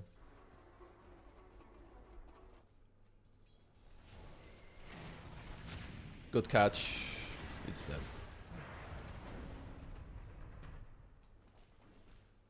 I'm really not impressed with Ace. I feel like Ace can only play follow-up heroes. His best heroes are Dawn and Underlord. And honestly, they're low-skill offlane heroes. How's there no Vessel against Io and Largo? Probably because... First of all, their heroes don't really buy it that well. Like, none of the heroes like to buy Vessel. Second of all, also, Largo can just dispel it. Like, while Vessel is good against those heroes individually, it's not that good. It's still lost on my how the IO scales so well. I mean, just look at it. You have permanent spirits with Ags. It's really strong. You have neutral items that gives you spell damage, and a tier 4 neutral item gives you spell amp. You have a 15 talent for spirits, and he's playing with Largo. The hero's really strong. Spirits deal a lot of damage. And I think the talents are quite good. I hope he takes the attack tethered talent. This one. Because we've seen a lot of the relocate delay and I don't like it that much. No. It's 50% spirits damage. So I think however much... I don't know about the numbers. Maybe we should check that later. But with how I'm reading is that they go, however much you buff them, they then get 50%. I think when I look at Dota buffs, yeah, but stats don't always tell you everything, and this hero's only been played like 10 times. We should check after how the 15 talent works. Is it like 50% on whatever the flat value is? Like, is it... No, I think, yeah, it's 50%. Because it went from 90 to 135, right? Or does stuff like spell amp make it higher and then it goes 50% on that? Yeah, actually, I would wonder how that works. Like, do you get all the spell amp blah blah blah blah blah first and then it's 50%? Or is it just... Very even game, but in my mind, Dire are not favored. If I had to guess Dota Plus, it's a 62-38. Okay, I'm a bit off. Ags or Mirana, sure. On it, the Moonlight Shadow actually could come into play. The 20% evasion against Windranger is quite good.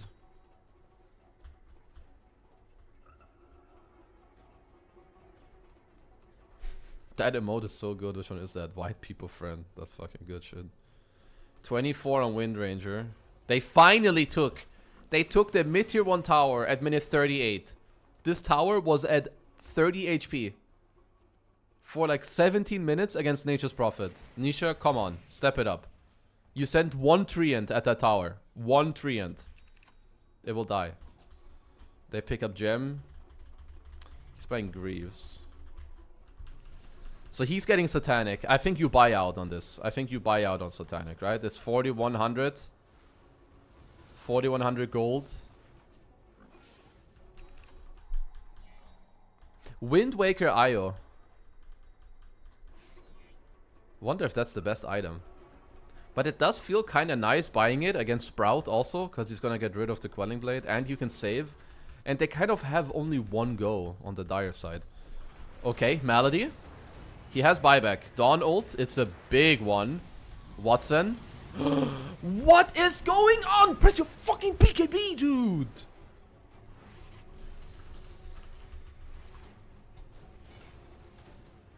How?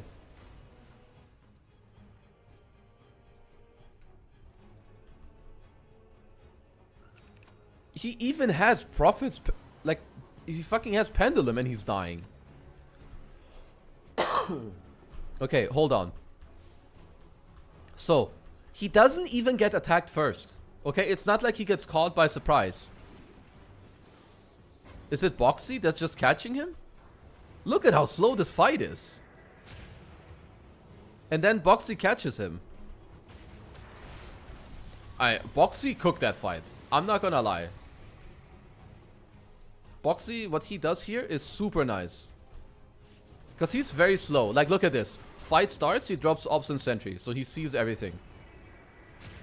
But then, he just catches Watson. And he just dies from full to 0.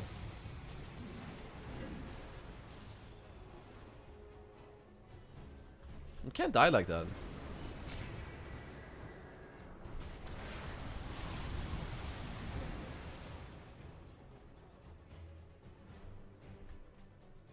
Is this a composition issue? No, this is a Watson issue. The way he's team fighting is very poor. They also have only one Force Staff. Well, technically they have 2. When would you suggest Hydra instead of Pike? Well, when you can be ultra aggressive.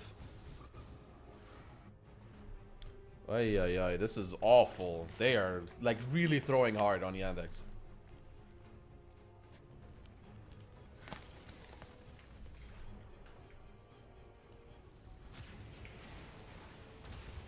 Alright, Boxy.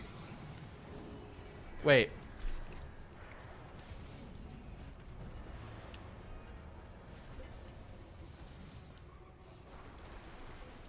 Nisha TPs into the base, loses Aegis again.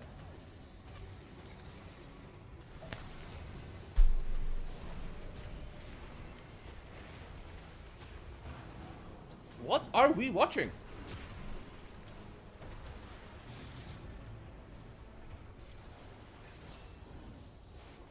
Nisha is so lucky that Boxy is in his team.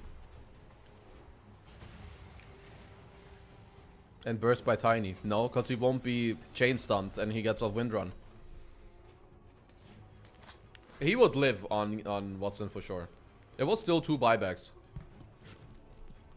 Huh? Yeah! Ench late game.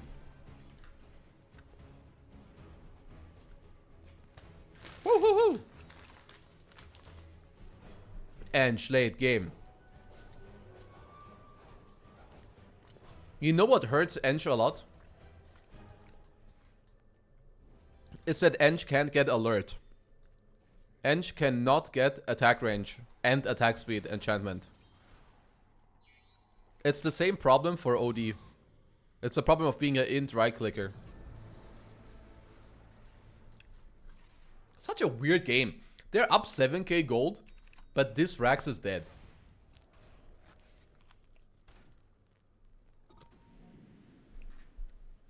Yeah, about to be 25 on Dawnbreaker. I think Tiny was the overall last pick of the draft, yeah. Now, was it Tiny or Wind? I think Tiny is last because Mirana was 13. No? Oh, wait, I think Wind was last because we weren't sure where the IO was going. Yeah. I don't fucking remember. You guys will figure it out. I'm stupid. I'm sorry.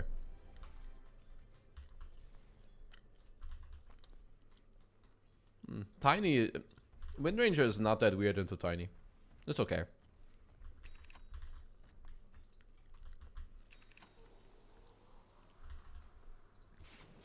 He's not the best MKB carrier. I mean, he's buying it now. I think Windranger is totally fine. Oh, he has lead score 13-3-7.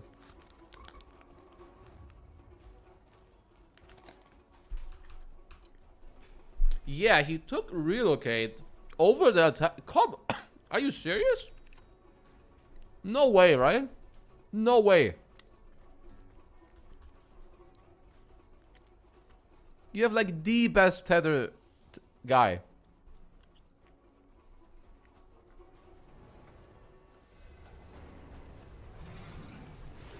Oh, whoa, whoa. Leaping into aggressive... no way. Dude, he's trolling.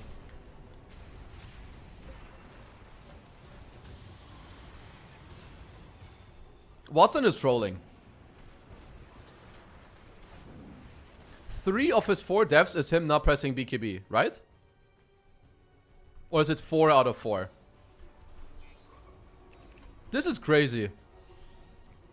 What percentile did I get on last year's fantasy? None.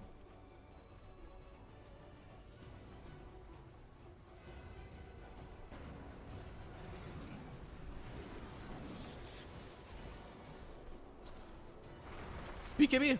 There's Harpoon.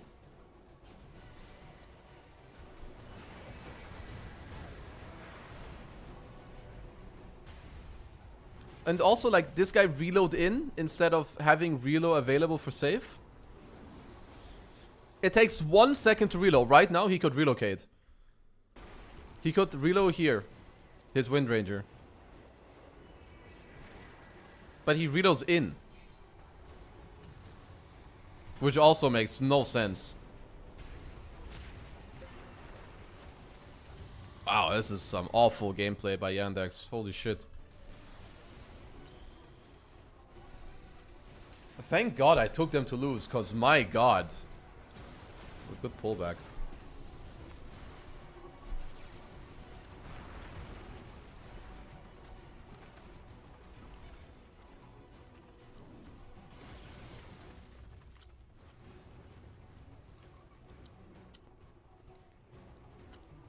Oh, trust me.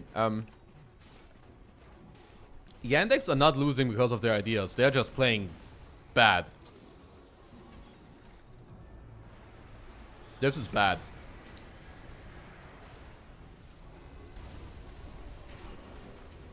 Like, out of the games we watched now, this had by far the most mistakes in them.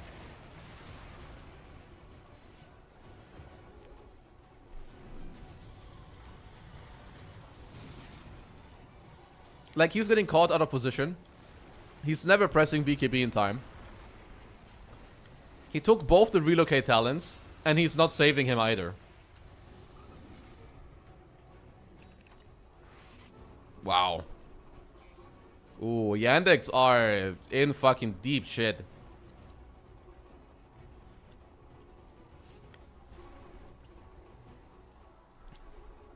Sometimes it's not good to theory craft that much. Like, maybe they thought this about the hero. No, they're just playing bad. They're not losing because they thought a hero is different. They're literally losing because they are just not playing well. I think that's the main issue. Who do you think would win on Yandex versus Ligma if they both drop LB? I took Yandex to win that one. But with how they're playing, I'm not sure. But, I mean, don't worry, Mr. Blue Shoe. I was like you before. So it's like, oh, maybe it's this, maybe it's that. And sometimes it is very complex. Feels like Flame to say they're playing bad. It's true, but both can be true. It can feel like that it's Flame, but it can also be true at the same time. Because realistically speaking, most people that are watching this, including us, they are just not playing well. And I think the statement becomes more okay when it's objectively just a fact or the truth. They have not been team fighting well, I think. That's like one of the problems. Eng comes online when Watson presses BKB. Because Watson had great plays too. Remember mid when he destroyed Nisha here? Or the power shot he had here? But they have Io Largo. We've never seen this combo together in the fights because their team fight ends in 4 seconds. Because the fight starts and Watson insta dies from full to 0. In every major fight in the last 20 minutes, a core has died instantly. Io Largo is a good combo because they stay alive, they take long fights with lots of heals and lots of balls that keep hitting you in your face. That's what she said with Croak of Genius. So like, these heroes don't want to play short fights. They want to play long fights. But then when one core dies in 2 seconds, and also credit to Liquid, they have continuously and over found the catch and the jump that deletes a hero in 2 seconds, which is really good against the Radiant draft. When you look at sustained damage and sustained healing drafts, which Radiant is, right? You have Ench, you have Largo, you have Io. They don't run out of damage, they don't run out of heals. Their heroes, their lineup falls apart if heroes die instantly. But if it's a long fight, Liquid will never beat them in long fights, ever. If only my post for a save or initiation, yeah, that will help. He's gonna be Bounty earlier picked next game or Hoodwink or something.